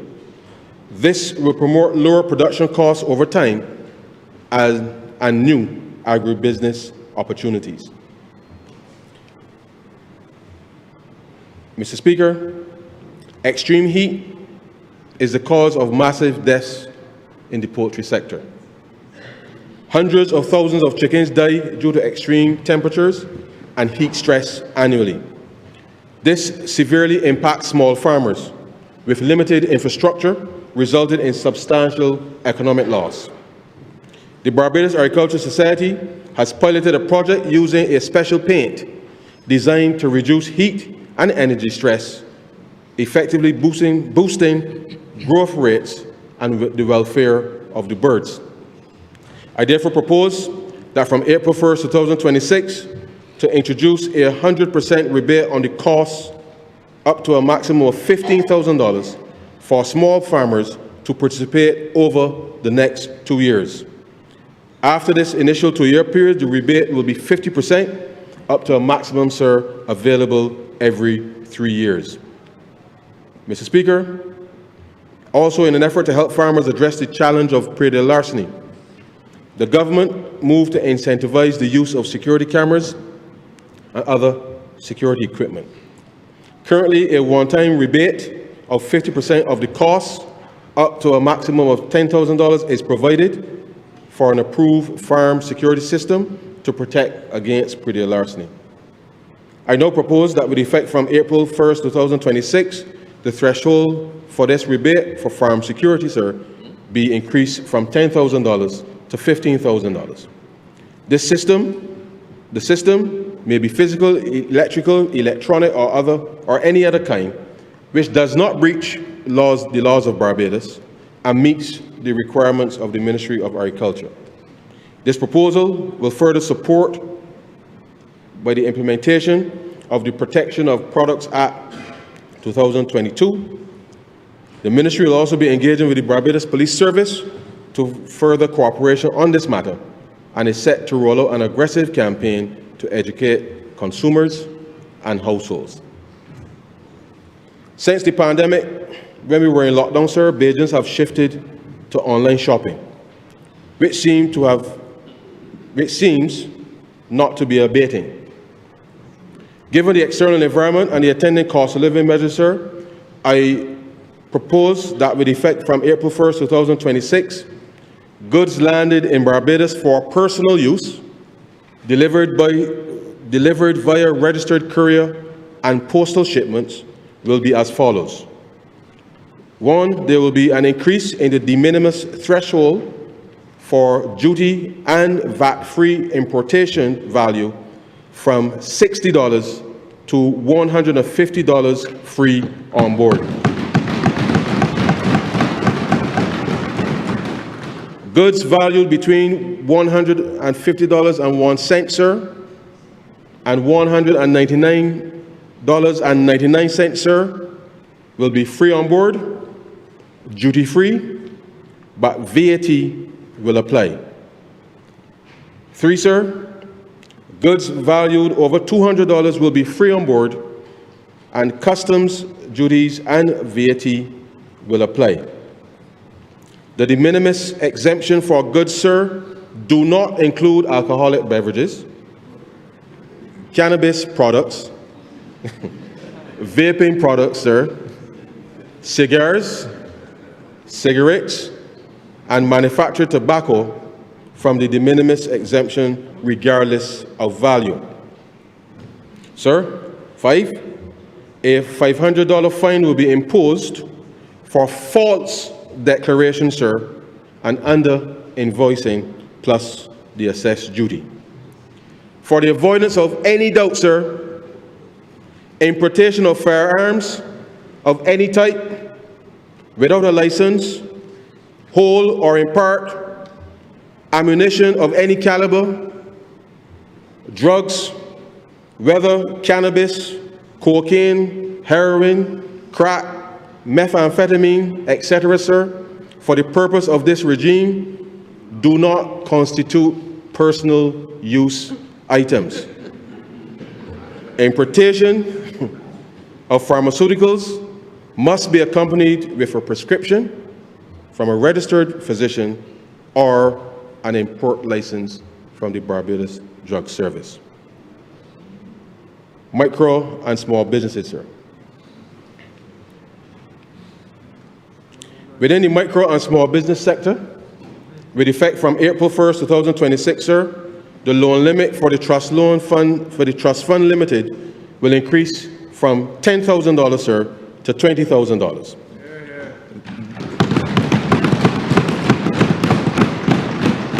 This will provide greater access to financing, sir, for those enterprises to further enhance their credit history as they continue growing their businesses.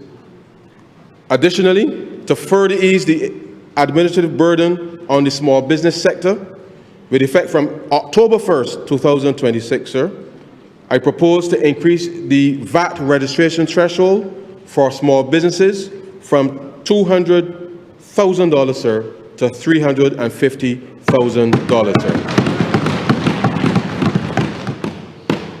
The Ministry of Energy, Business and Consumer Affairs, sir, will establish the legal framework for a collateral registry, which will allow more businesses without fixed assets greater access to financing. To further assist the small business sector with greater access to financing, sir, the Ministry of Finance will also establish a factoring facility capitalized at $3 million to provide small businesses with greater access to working capital financing.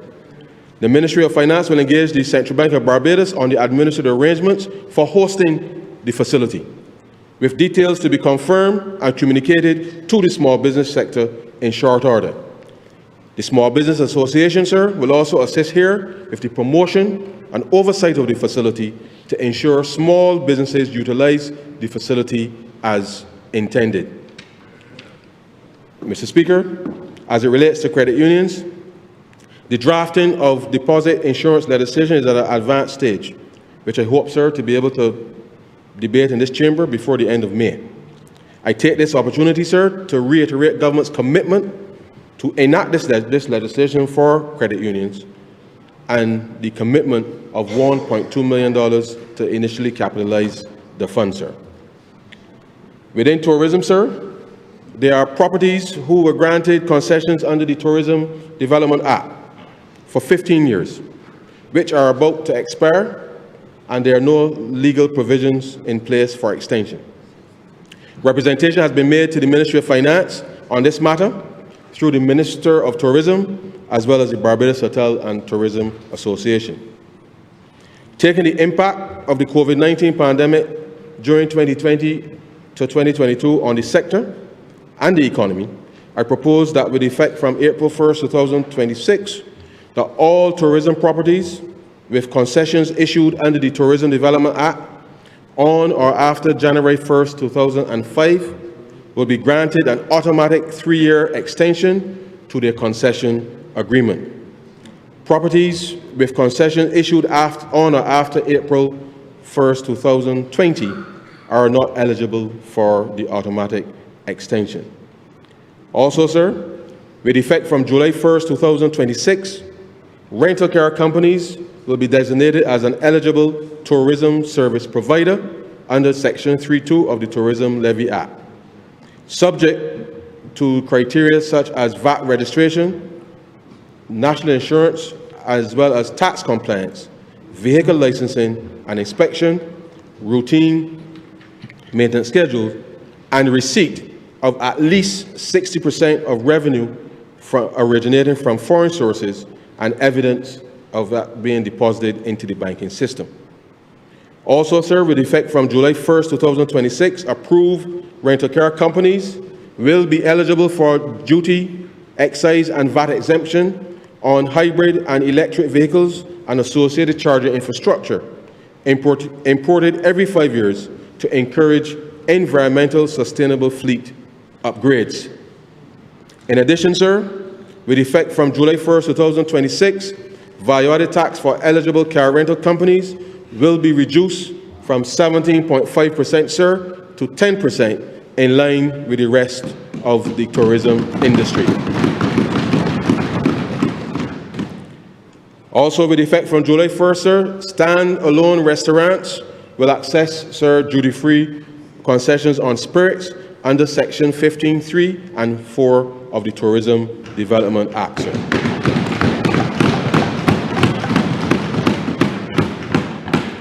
Mr. Speaker, Hurricane Beryl had a significant impact on the maritime sector.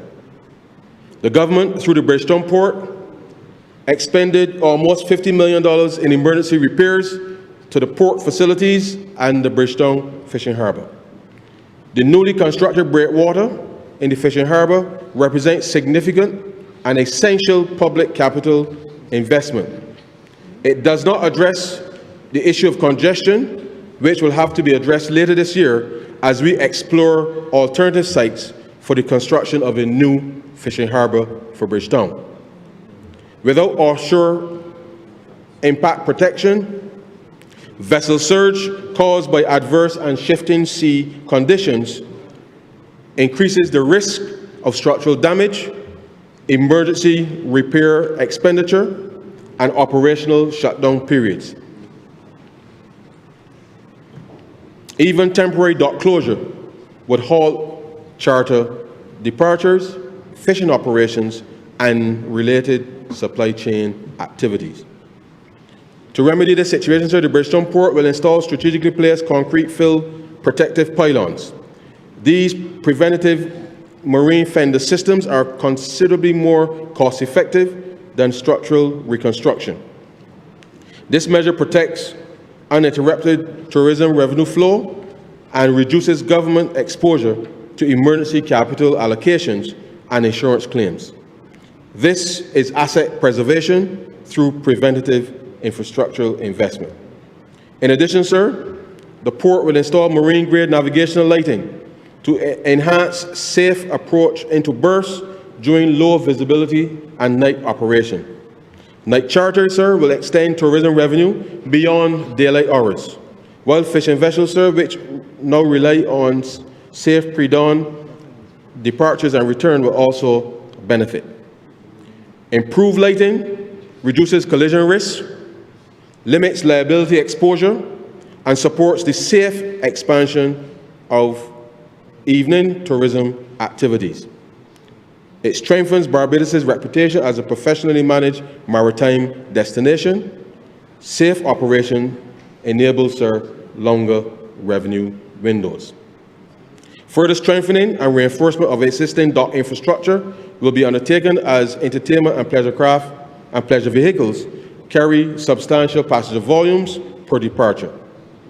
Mooring strain during surge conditions places stress on the bollards, cleats, and concrete structures. These upgrades in reinforcement prevent litigation exposure, sir, protect the tourism reputation of the country, and ensure operational continuity during peak cruise and holiday seasons. Infrastructure upgrades must match, sir, the economic demand placed upon it. And lastly, improved lighting of the car park and environs is good for business in general, sir. Evening charters increases visitor spending and economic activity. Inadequate lighting creates security risks, reduce customer confidence, and may contribute to higher insurance premiums. The Bridgetown Port, sir, will work with the Barbados Tourism Investment, Inc. to enhance the lighting across the maritime facilities, which not only improves visitor safety perception, but encourages extended evening bookings, protects the tourism brand, and supports employment retention within the sector. In 2023, 24, and 25, sir, the arrivals from CARICOM were 88,524, 92,706, and 98,336 passengers, respectively. This increase is attributed to the enhanced airlift from Caribbean Airlines, Winair, and Inter-Caribbean Airways, bolstered by the reduction in the airport service charge. Given the success of this program in incentivizing regional travel to Barbados, I propose that with effect from July 1st, 2026 to June 30th, 2027, that the air travel and tourism development fee for regional passengers will be reduced from US $35 to US $20, sir. This will cost approximately, sir, $2.8 million. And lastly, sir, in this section, we will establish, sir, a national commission and a national competitiveness and productivity commission, which will be co-chaired by Tricia Tannis and Tony Moore. Its mandate will be to review the competitiveness of the Barbados economy in accordance with BERT 3.0.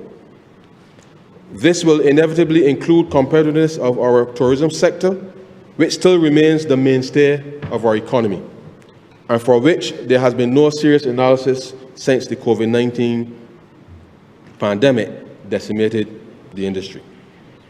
We expect the Commission to recommend how best to keep the issues of competitiveness and productivity uppermost in Bajans' minds and behavior, as no one owes us a living.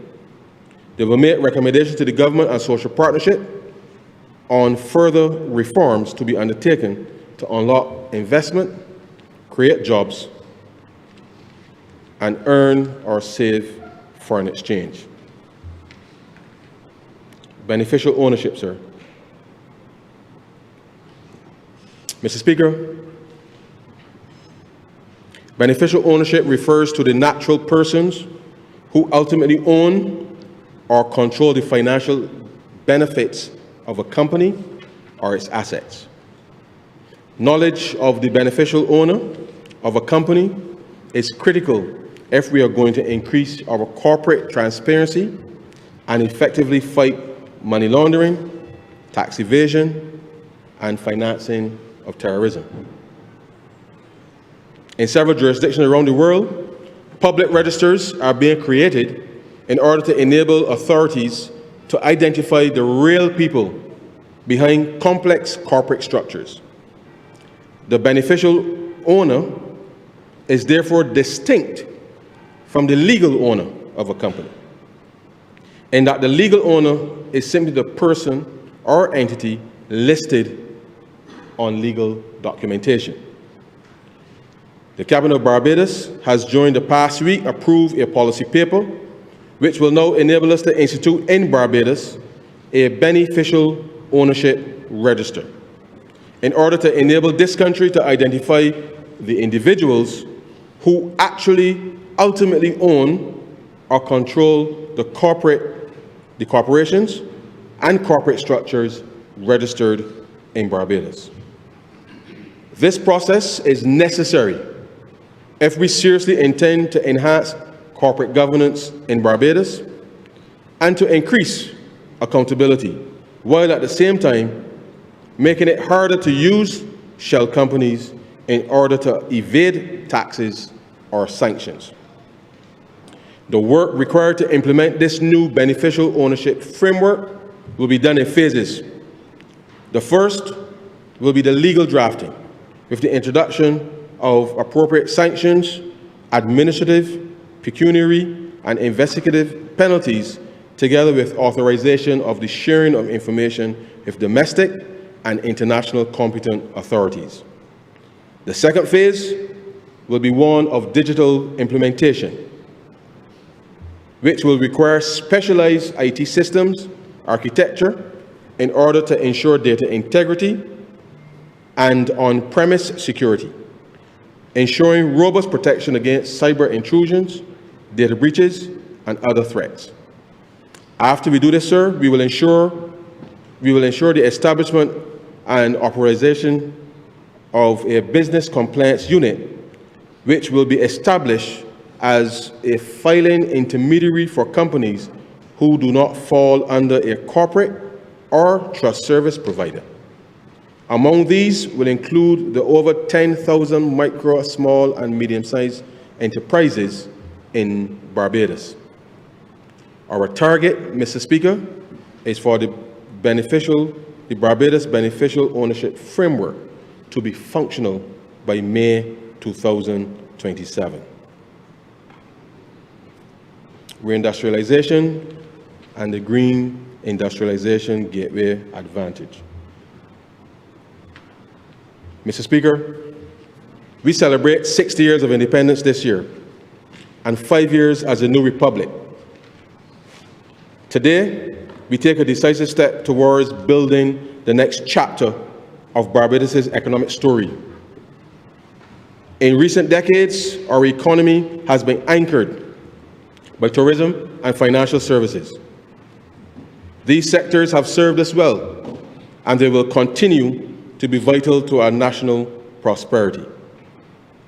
But the global economy has changed, sir, rapidly, fundamentally, and irreversibly. Artificial intelligence, renewable energy, and advanced manufacturing are reshaping the very nature of wealth creation.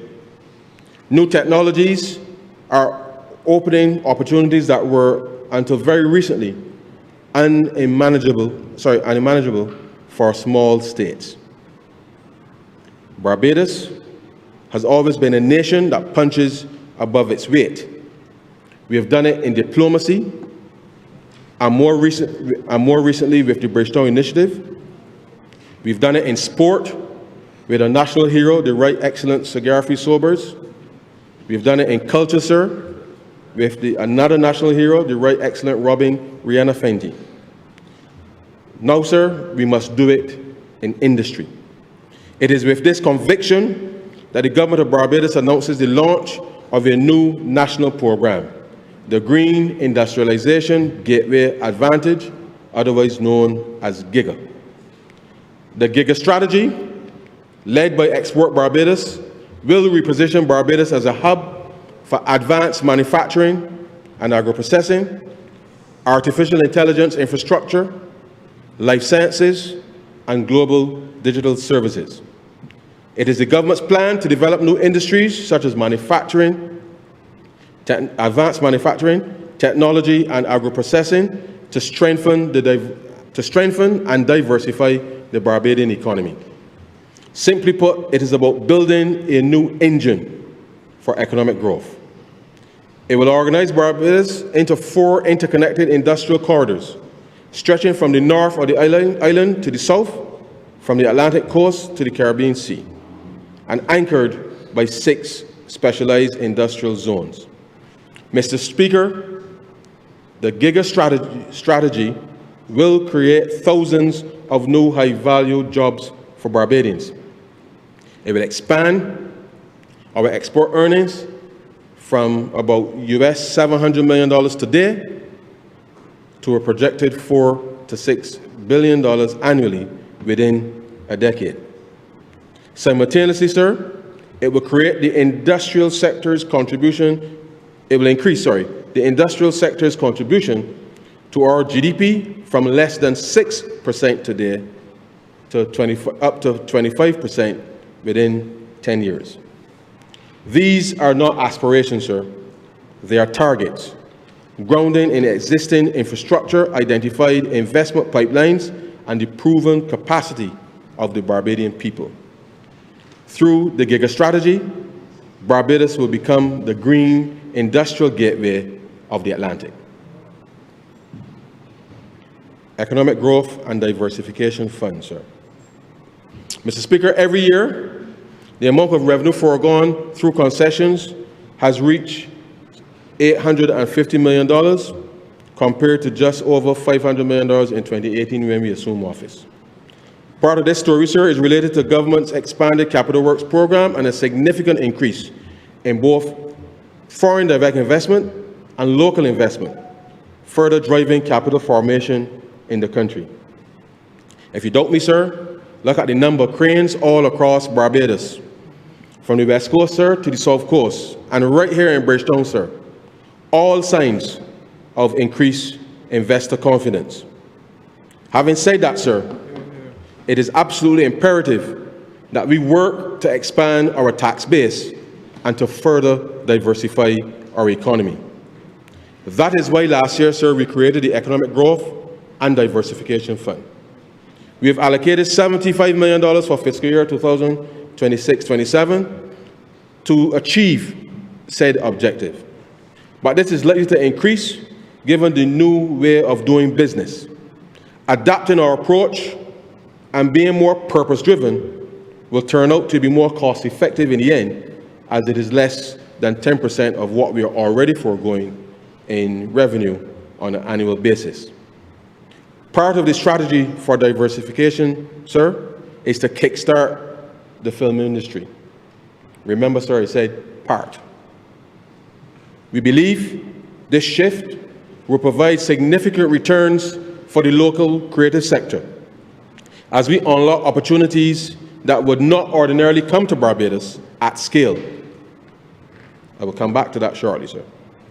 Equally, sir, to ensure that our GIGA initiatives become a live reality for Barbadians through Invest Barbados and Export Barbados, we will strategically target and pursue companies in remote worker and digital services, advanced manufacturing, sir, pharmaceuticals and life sciences, food processing and agri-industry, and infrastructure services. Mr. Speaker, the government also believes that Barbados must claim its space in the global creative economy. Across the world, countries that attract film and television production do so through carefully structured incentives that allow producers to recover a portion of their local spending. These incentives encourage companies to spend in the host country, on accommodation, transport, services, local labor, and creative talent, allowing that expenditure, sir, to circulate throughout the domestic economy. Barbados will therefore move to establish a competitive film production framework designed to attract international productions whilst ensuring that Barbadians benefit directly from the industry's growth. Under this regime, productions filming in Barbados will be eligible for tiered cash rebates for up to 25% of qualifying local expenditure, with additional incentives also available which can carry the rebate up to 40%. Productions that hire Barbadian professionals or partner with local producers will qualify for a cultural practitioner's top-up, while productions that highlight Barbados' heritage, landmarks, and national symbols may benefit from a cultural contribution top-up. In this way, when Barbados hosts a production, it becomes more than a location. It becomes a place where skills are developed, talent is discovered, and our stories and culture are shared with the world. Mr. Speaker, I am pleased to report that even before the full regime is operationalized, Invest Barbados is already processing requests for 2 major international productions that will bring significant economic activity to the island and place Barbados before a global audience. These productions will generate opportunities for our technicians, creatives, service providers, and entrepreneurs, while strengthening the Film in Barbados brand in international markets. As part of our broad strategy to position Barbados as a regional center for film and creative industries, government will move to establish a Barbados Film Festival in partnership with an international organization, with the first edition planned for November 2026. This initiative will focus on films from the African and Caribbean diaspora globally.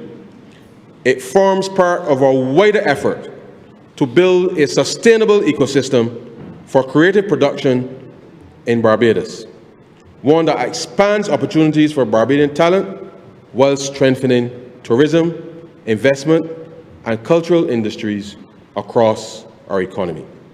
The funds for the Barbados Film Festival are already in the estimates for 2026-27. I now turn to labor skills and the digital economy, sir. The National Growth Council commissioned a labor skills assessment for the digital economy in Barbados, which was conducted, sir, by the Inter-American Development Bank. The results showed that, on average, 47.2% of workers across all occupations lack at least some of the digital skills required for their roles, indicating a substantial internal digital skills gap. The findings also reveal, sir, that 80% of firms interviewed indicated that their non-ICT staff, which is information and communication technology staff, need to strengthen their digital competencies. Among those that reported such a need, an average of 70% of staff were estimated to require upskilling, reinforcing the presence of a substantial internal digital skills gap, particularly among individuals in non-digitally oriented occupations who nonetheless rely on digital tools to perform their daily tasks. The results, sir, also indicate that data management and analysis skills were the most frequently cited area for improvement, with 70% of organizations reporting that it would be useful for their staff to enhance their proficiency in this domain. Basic digital security, sir, was also highlighted by 50% of firms, while 55% of respondents identified a need for staff upskilling in generative artificial intelligence tools. There are a lot more nuggets in the report, sir, but I think you get the message. Mr. Speaker, I lay the report, the Barbados Labour Skills and Assessment for the Digital Economy in Parliament for all to read and digest. The report, sir, makes 6 recommendations, and I obviously can't go into all, but 1, strengthening basic and intermediate digital skills among existing workers. 2, improving the alignment and relevance of the training ecosystem. 3, supporting firms in adopting advanced technologies. 4, improving matching for digital roles. 5, balancing the supply of advanced digital skills with labor market demand. And 6, sir, building digital foundations for future generations. Time does not permit me to go into all of the details, sir, but this is just as important to the future of this country as we are pursuing the building of climate resilience. Mr. Speaker, we will repurpose the retraining account of the National Insurance and Social Security Service Board, which currently has a balance of $3.1 million, to start addressing the digital skills gap across the workforce. To urgently address the digital skills gap, we will expand the approved training entities to include the National Transformation Initiative, the Barbados Workers Union Labour College, the National Public Workers Academy, and the Barbados Community College to engage both the private and public sector agencies and companies. Mr. Speaker, this expansion of approved training institutions is part of a deliberate national effort to prepare Barbadians for the economy that is unfolding right before our very eyes. Recent analysis shows that nearly 80% of firms believe that their non-ICT staff need stronger digital competencies.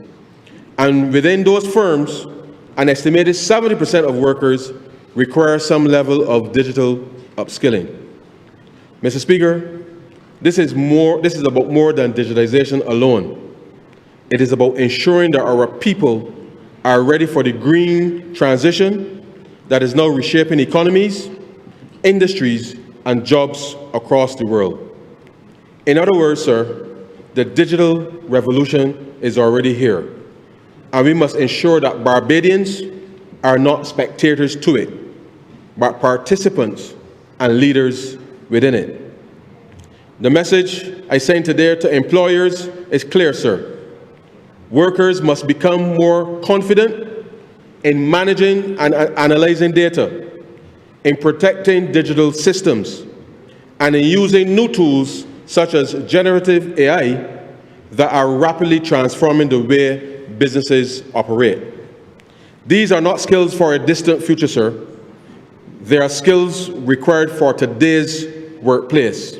And if Barbados is to compete, innovate, and thrive, we must make it easier, faster, and more accessible for our people to acquire them. That is why the inclusion of the National Transformation Initiative, the Barbados Workers Union Labour College, the Public Workers Academy of the National Union of Public Workers, and the Barbados Community College is so important. These institutions already sit at the intersection of learning, labor, and national development. By expanding the network of approved training entities, we are creating a powerful partnership between government, labor, and education to accelerate the digital readiness of our workforce for a more digital and greener economy. Mr. Speaker, this is how we ensure that the Barbadian worker remains adaptable, empowered, and fully equipped to succeed in a modern economy. To help support this effort, sir, I propose that with effect from income year 2026, an extension of the 100% tax credit to businesses for digitalization and business process reengineering for a period of 2 years. We will provide access, sir, to the retraining account from which we will contribute 75% of the cost of training and ask employers to contribute the remaining 25%, sir. Mr. Speaker, Nelson Mandela once said, "It always seems impossible until it is done." Barbados is on a mission, sir. Let us get it done. Revitalization of Bridgetown, sir. Mr. Speaker, no matter where you go in the world, one's capital city is an expression of its culture. When we took office in 2018, the conditions in Bridgetown had deteriorated to a point, sir, where there was little or no investment taking place in the city. We felt that if we were going to successfully execute the BERT program, sir, that Bridgetown had to be revitalized and recapitalized in order to demonstrate how urban regeneration can work in a small island developing state like Barbados. Bridgetown.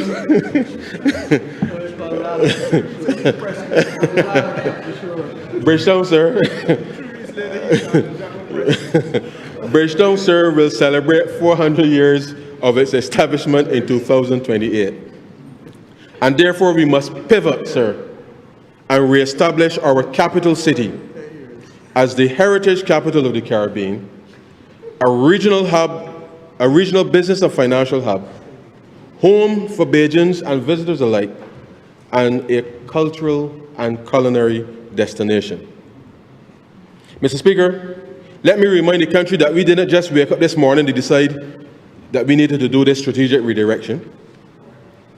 In spite of being in an IMF program, sir, we prioritized the improvement of some of the public infrastructure in Bridgetown. We started with the demolition of the old NAS building, sir, and replaced it with the resplendent Golden Square Park to celebrate.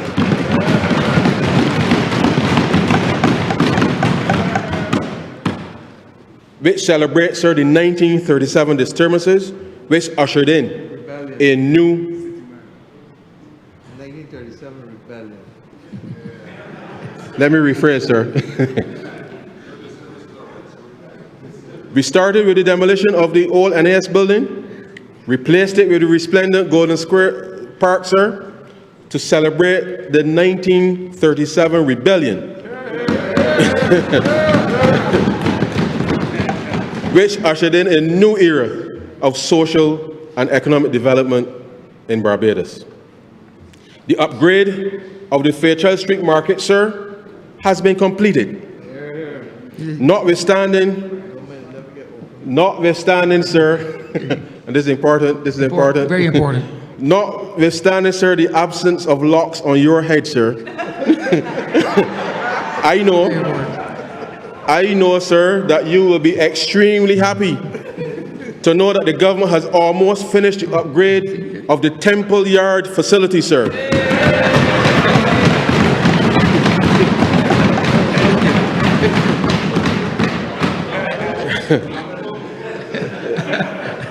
Where for decades, sir, our Rastafari community operated without access to running water, and in conditions, sir, not befitting of their struggle to demonstrate true freedom from Babylon's system, sir.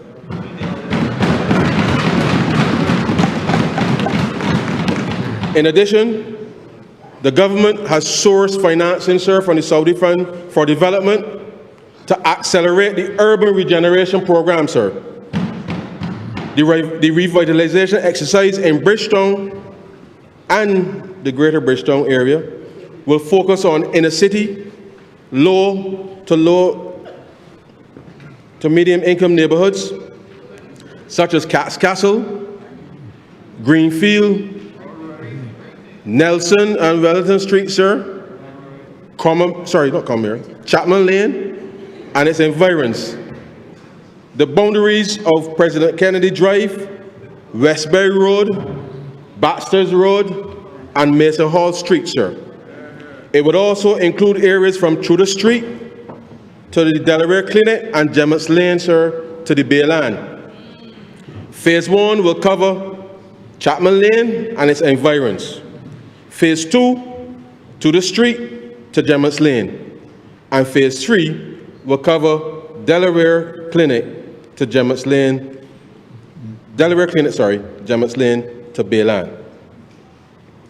This cumulative increase in public investment, sir, has spurred the confidence within the private sector, and we are seeing the new investment across Bridgetown. The African Export-Import Bank, sir, will establish its headquarters, an international trade center and hotel at Gemmett's Lane, sir, and as part of the planning obligations, will put $7 million Barbados dollars into the Urban Development Fund to assist with the upgrade of the upgrades of the housing, accommodation, and public infrastructure in the adjacent communities of Courier Street and its environs, sir.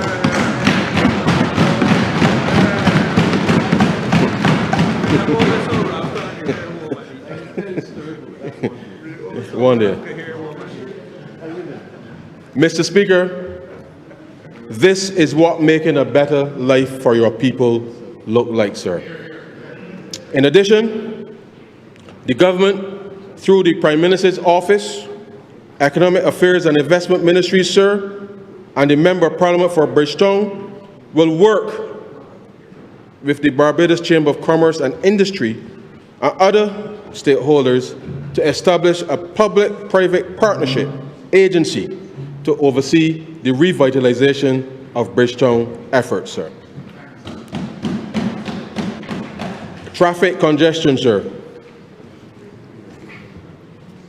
Mr. Speaker, Barbadians must come to grips with the fact that poor decision-making and lack of foresight continues to cost our citizens dearly. Under the late Tom Adams, sir, when the now ABC Highway was conceptualized to connect the airport to the seaport and to act as a primary artery bypassing the greater Bridgetown area and built, it was originally supposed to have been 4 lanes, sir, with construction beginning in the mid-80s. The government changed in 1986, sir, and by the time the highway was completed in 1989, the ABC Highway ended up with some sections having 4 lanes, but a large section only having 2 lanes, sir. Fast forward almost 20 years, sir, and faced with what we thought was traffic congestion then, the late OIN officer in 2006 commenced the expansion of the highway with proposed flyovers as part of the traffic solution. Work started, sir. Things were going as planned. The government changed in 2008, and everything got cat's paddle, sir, by the late Prime Minister David Thompson, who fired the contractors on this very floor of Parliament. Some might view this, sir, as good politics, but Bajans, sir, have paid a heavy price for it. A little over $20 million have already been paid out in damages, and today, no alternative solution was put in place. And the traffic, sir, is choking us everywhere we turn. Mr. Speaker, it is now 2026. And it is my hope that Barbadians will take note and realize that one party has always been planning ahead. Whether it is Tom, OIN, or Mia, that has always been the philosophy of the Barbados Labour Party, planning ahead.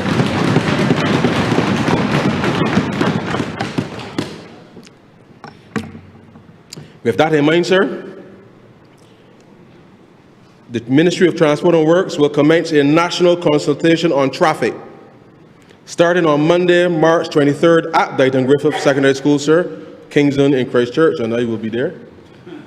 Wednesday, March 25th at Princess Margaret Secondary School, 6 Roads in St. Philip, sir. Monday, March 30th at the St. Michael's School, Marindales Road, St. Michael's, sir. And Wednesday, April 1st at the Alexandra School, Spikestown, St. Peter, sir. All meetings, sir, start at 6:30, and members of the public are invited. Mr. Speaker, last Thursday, the Cabinet of Barbados agreed to re-engage the original company, who has already done all of the design work on the path forward for the construction of overpasses. Additionally, sir, we will start the planning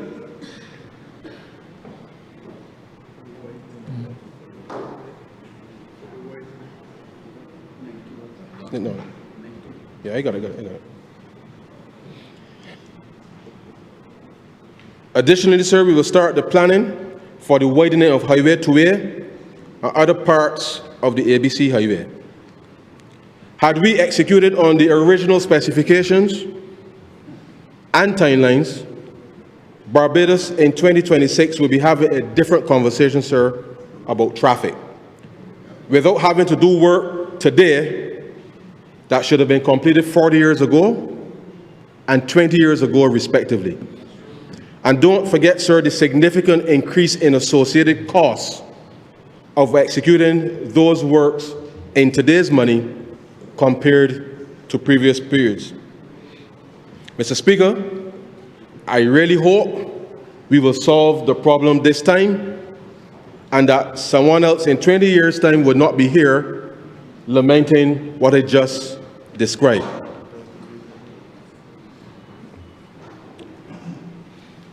De-risking mortgages, sir, for low-income earners.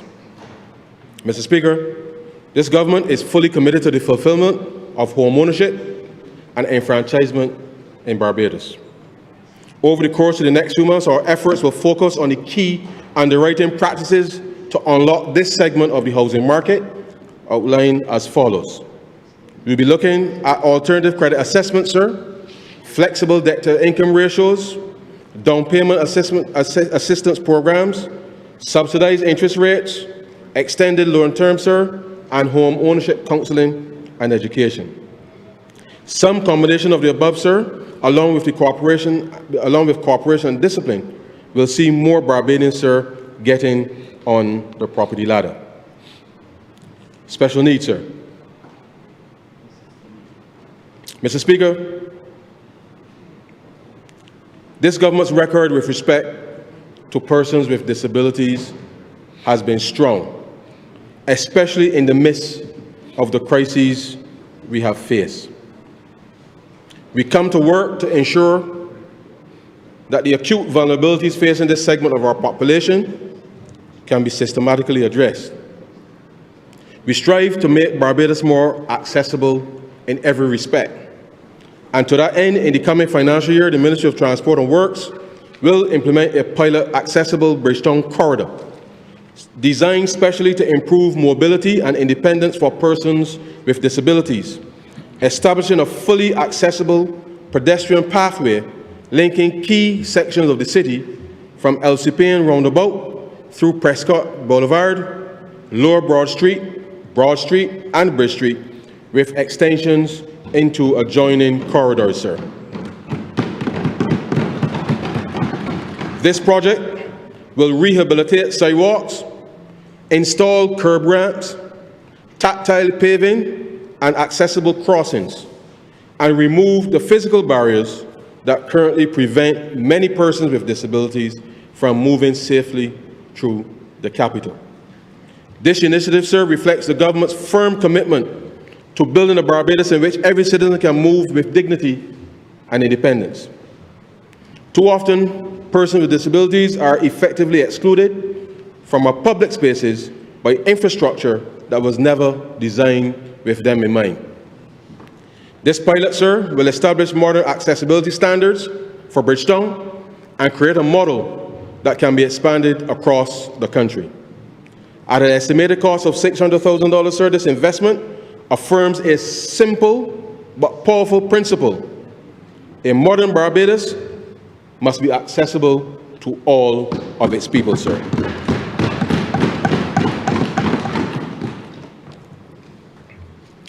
In keeping with our commitment to protect the vulnerable, sir, effective April 1st, 2026, the cost of living cash credit for all recipients of the special needs grant, children or adults, sir, will receive $100 per month, paid for 12 months, sir. I turn now, sir, to the Special Needs Trust Framework.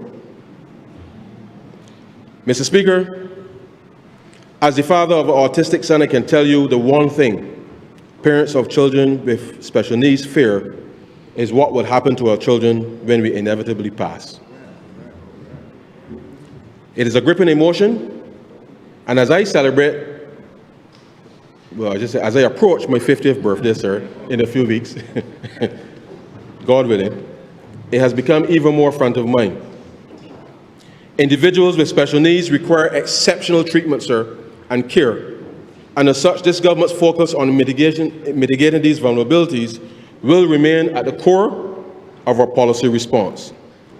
Families caring for persons with disabilities often face significant financial challenges, including long-term medical and therapy costs, specialized housing and caregiving needs, and uncertainty about financial support after the death of parents or guardians. Currently, Barbados law allows trusts to be established. However, there is no specific statutory regime governing trusts created for disabled beneficiaries, particularly with respect to taxation of trust income and distribution. Although trusts may be created under current legislation, the absence of a specific statutory framework creates several challenges. Uncertainty regarding taxation of the trust income, as well as the lack of clear regulatory standards of such trusts, and limited financial planning options for families. Mr. Speaker, I now propose to introduce a special needs trust framework in Barbados, effective April 1st, 2026. That will allow families to set aside assets for the long-term care and financial security of persons with disabilities. The framework would allow parents and guardians to create special need trusts for disabled beneficiaries. It will exempt trust income and distributions used for the care of disabled persons from personal income tax. It will clarify the tax treatment, sir, of trustees administering such trusts and supports the objectives of the National Disability Policy. This reform, sir, will provide long-term financial security for vulnerable citizens whilst having minimal fiscal impact on government's revenue. Adaptive aquatics, sir. Mr. Speaker, this next program is near and dear to my heart because in a small island state like Barbados, sir, swimming is not a luxury skill. It is a life-saving one. We know this as we see the loss of life every summer and are all aware of the low percentages of Barbadians who are actually able to swim. Yet many children, sir, particularly those with disabilities and those from vulnerable communities, do not have structured access to safe, supportive instruction. Equitable access to water safety and aquatic education is critical for all. By introducing an inclusive Learn to Swim and kayaking program with strong supervision and adaptive support, the program ensures that no child is excluded from the confidence, safety, and developmental benefits of the marine environment. The National Sports Council, sir, working with the nonprofit organization All Access Water Sports, will introduce an adaptive aquatics program to facilitate children and adults with disabilities to learn to swim in collaboration with the Sports Council, as I said. $450,000 has been allocated to include a summer camp and ongoing water safety training all year. We will also, sir, be providing funding for the National Sports Council in the estimates for the new for the two new Olympic-sized pools in St. Philip and Holetown, which will significantly expand our capacity, sir.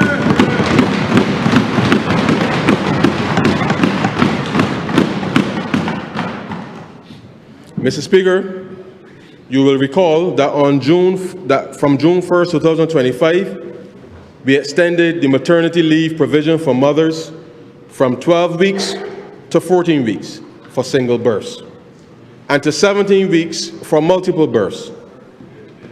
We are conscious of the additional expenditure multiple births can have on families and the income early on. To further assist and strengthen families, sir, I propose to introduce a multiple birth cash grant from April 1st, 2026 to support families of multiple births up to age 5, which will be administered, sir, by the Social Empowerment Agency. The grant, sir, payable to these families is as follows, sir. $300 per month, sir, for twins, and $600, sir, per month for triplets and more. Let me repeat. Let me repeat. Let me repeat. The grant payable to the family, sir, is as follows. $300 per month for twins, sir, up to the age 5, and $600 per month for triplets and more up until age 5, sir.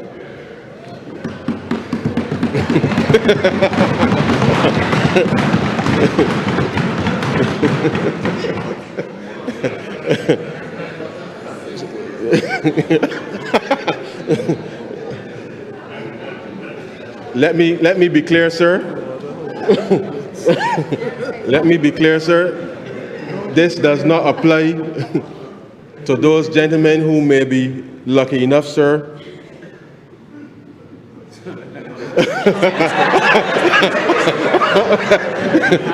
Let me pause, sir. Let me move on. Let me move on. Yes.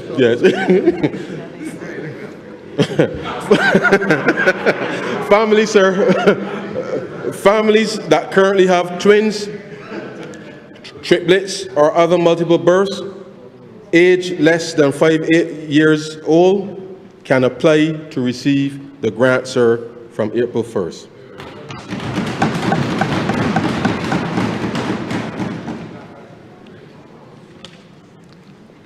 No means testing, sir, is required to access the multiple birth cash grant, sir.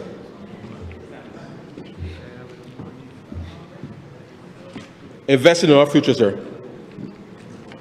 Mr. Speaker, from the time the Barbados Party was formed as a political organization in 1938, we have been on a singular mission, sir, creating a better life for our people.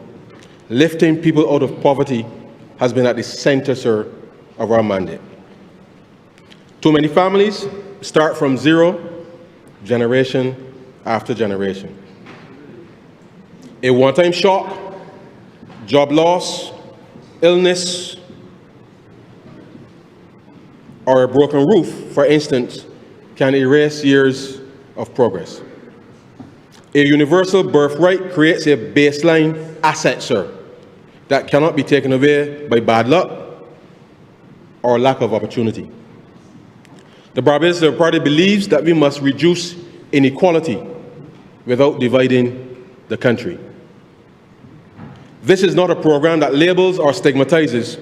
It is a national standard to which we must aspire as a republic where every Bajan child deserves a chance to thrive. With this ethos in mind, sir, I propose to establish the Barbados Republic Child Wealth Fund, which will fund a one-time birthright investment, sir, of Barbados $5,000, which will be held in trust for every child born in Barbados on or after November 30th, 2021, sir.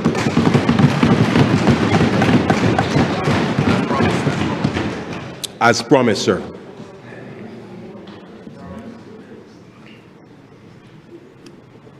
But even more than the promise, sir, In the estimates of revenue and expenditure for 26-27, we have set aside an estimated $52.1 million, sir, to cover those born between November 30th, 2021 and the end of the financial year, sir.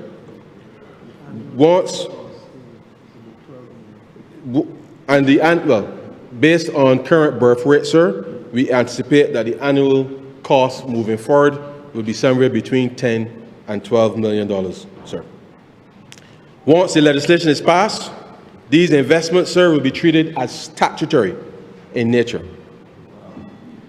The government will deposit actual money, sir, actual money, cash, into a legally ring-fenced fund to be invested in real assets, bonds, equities, and diversified funds with individual beneficiary accounting. The following eligibility criteria apply, sir. At birth, Barbadian citizenship by birth, or a Barbadian citizen by descent of Barbadian public officials working abroad on behalf of the government of Barbados, or Barbadian citizen by descent of Barbadians who are ordinarily resident in Barbados. At the claim end, sir, continued connection to Barbados with a minimum 10-year residency before the age of 18, or non-resident status for children born abroad of persons working for the government of Barbados, sir. Proceeds will be used to fund education, sir, or other investments related to housing, which will be restricted to Barbados. The legislation, sir, will be introduced later this year, before the 5th anniversary of our Republic and the 60th anniversary of independence, to govern the administration of the fund. An independent entity of the government and a single institution or company will administer the Barbados Republic Child Wealth Fund and manage, sir, its investment decisions.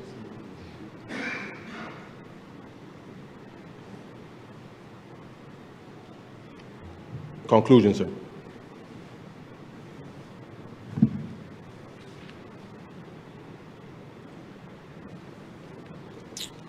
Mr. Speaker, this budget is a product of discipline, of careful thought, and of a government determined to act in the interests of its people. It eases the squeeze where families feel it most. It protects our economy from global shocks. And it prepares Barbados for the opportunities ahead. It is responsive, it is responsible. Much is the actual delivery of promises made in our covenant with the people of Barbados in the recently concluded general election. This is what is necessary for trust in our public spaces to continue to be nurtured and reinforced.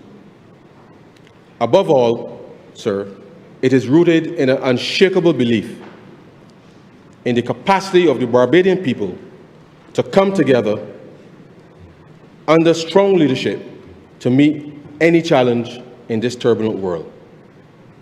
For at a time when uncertainty stalks economies, conflict unsettles regions, and the pace of technological change threatens to leave many behind, Barbados has chosen not hesitation, but preparation. And yes, Mr. Speaker, greater will our nation grow as we work together to build the best Barbados possible for Bajans as we approach our Diamond Jubilee as an independent nation and our 5th anniversary as a republic. Before I conclude, sir, let me say two things through you, sir, to the country. During the recent campaign, sir, with your permission, I met a young lady who canvassed with me, sir, 14 years old, And whilst we were canvassing, sir, she introduced herself, and she says she wants to be a lawyer. And after she becomes a lawyer, sir, she says to me that she's going to replace me in Christchurch East Central. And with that challenge, sir, I invited her to speak on the platform in her hometown in Vauxhall, and she did an excellent job of demonstrating why it is important, sir, to invest in the future of Barbados. That young lady's name, sir, is Shamoya. I'm going to give her full name. On March 3rd, sir, with your permission, I'll read from my phone. I received a message on Instagram. And if most people know that I really don't do a lot on Instagram, I use WhatsApp, but I received a message on Instagram. And I shall read it with your permission, sir. Good afternoon, Honorable Ryan Straughn. This is March 3rd at 4:05. My name is Faith, and I am a proud 15-year-old Barbadian student with big dreams for my future, sir. While I haven't always performed at my best in school, I have grown, learned from my experiences, and I am now fully determined to improve and reach my goals. I am excited about becoming the best version of myself and contributing positively to our country. I would truly appreciate any information about youth programs, mentorship opportunities, or educational initiatives that could help me continue learning and developing my skills. Thank you so much for your time and for your continued support of young people in Barbados. I don't remember what I was doing on March 3rd, but I saw the message, and on the March 7th, I was able to respond. Hi, Faith. Thank you for writing to me. I am really glad you did. First, I want you to know that there's nothing unusual about figuring things out along the way. Many of us didn't get everything right in school the first time either. What matters most is the decision you have made to push yourself and to become better. That says a lot about you. It takes courage to send a message like this and ask for guidance. I respect that. There are a few youth programs or opportunities that may be helpful to you, and I'll be happy to make sure you get that information. And I told her to send me a WhatsApp, and we will connect and walk you through what's available. Keep believing in yourself and keep putting in the effort. You're only 15, which means your story is still being written.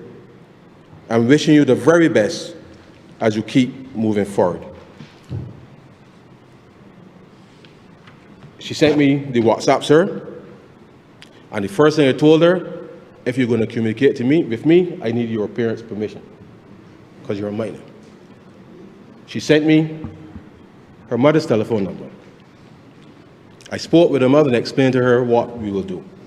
And her mother gave me permission to read that out here this afternoon. So I'm saying to all young people here this evening, sir, who may be out there feeling unsure of themselves, I want every young person in Barbados to know, sir, that there's a place in this world for them.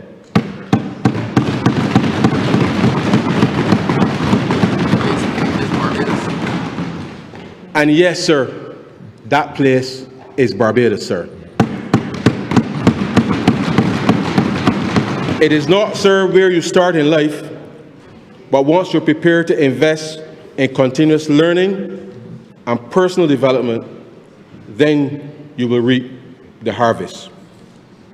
In 1989, sir, when I was 14 years old, my first job was as a checkout boy at JG's Wholesale, right opposite Bethel Methodist Church. I earned, sir, a princely sum of $125 a week. which for a schoolboy is a lot of money in 1989, sir. But every week, sir, I would give my grandmother every cent of that 125. And I would live off, sir, the monies that the people would give me when they took the tips for taking their groceries either to the Fair Trade Street bus stand or all the way down, sir, to the Lower Green.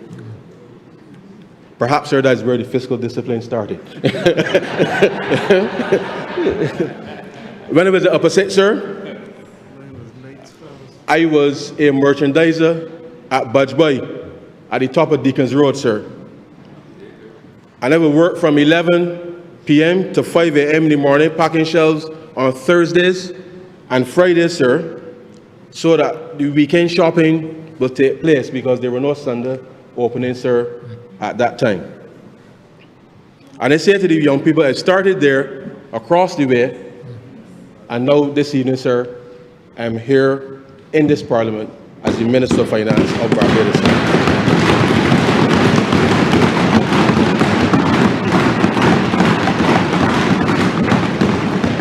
So, sir, as I get close to 50, I have not yet finished writing my own blueprint.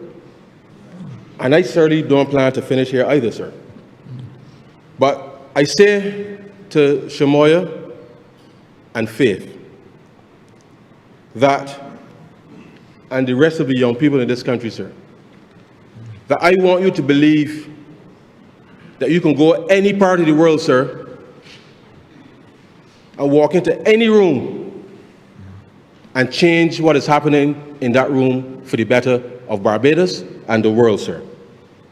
And so I will respond, sir, to the President's challenge with respect to mentorship. And I will offer, with the parents' permission, sir, a summer internship with the Ministry of Finance, should they agree, to ensure that we do right by the young people of this country, sir.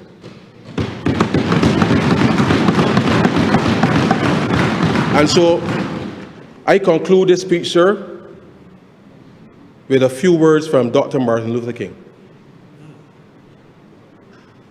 6 months before he was assassinated, sir, Dr. King spoke to a group of students at Barrett Junior High School, sir, in Philadelphia on October 26, 1967. And this is what he said to them. I want to ask you a question, and that question is, what's your life blueprint? Whenever a building is constructed, you usually have an architect who draws a blueprint, and that blueprint serves as the pattern, as the guide. And a building is not well erected without a good, solid blueprint, sir. Now, each of you is in the process of building the structure of your lives. And the question is whether you will have a proper, a solid, and sound blueprint. I want to suggest some of the things that should be in your life's blueprint.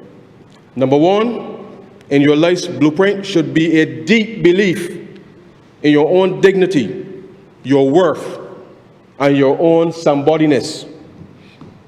Don't allow anybody to make you feel that you are nobody. Always feel that you count. Always feel that you have worth. And always feel that your life has ultimate significance. Secondly, in your life's blueprint, you must have as the basic principle the determination to achieve excellence in your various fields of endeavor. You're going to be deciding as the days and as the years unfold what you will do in life, what your life's work will be. Set out to do it well. And I say to you, my young friends, doors are opening to you, doors of opportunity that were not open to your mothers and your fathers. And the great challenge facing you is to be ready to face these doors as they open.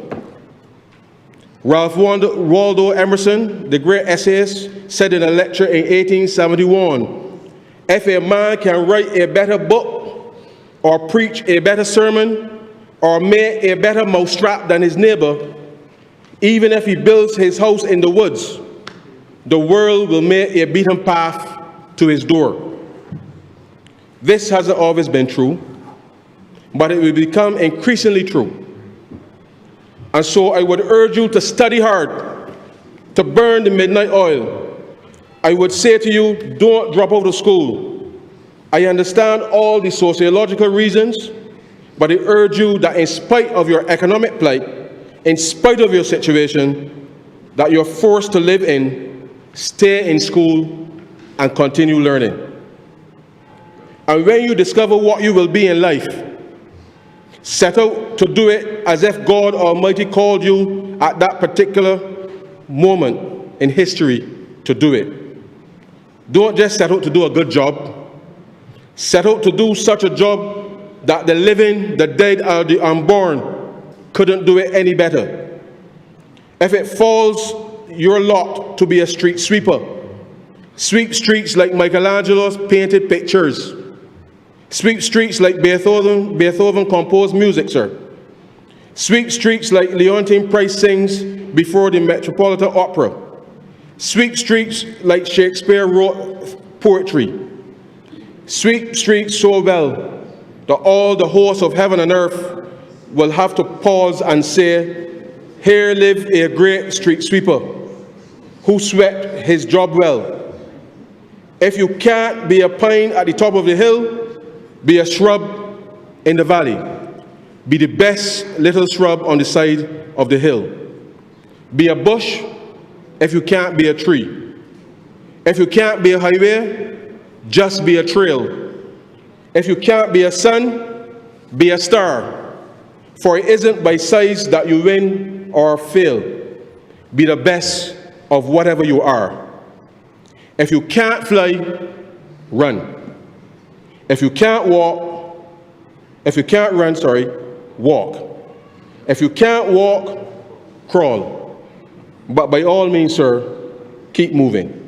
May God continue to bless Barbados. And Mr. Speaker, with those few words, sir, I'm obliged to you.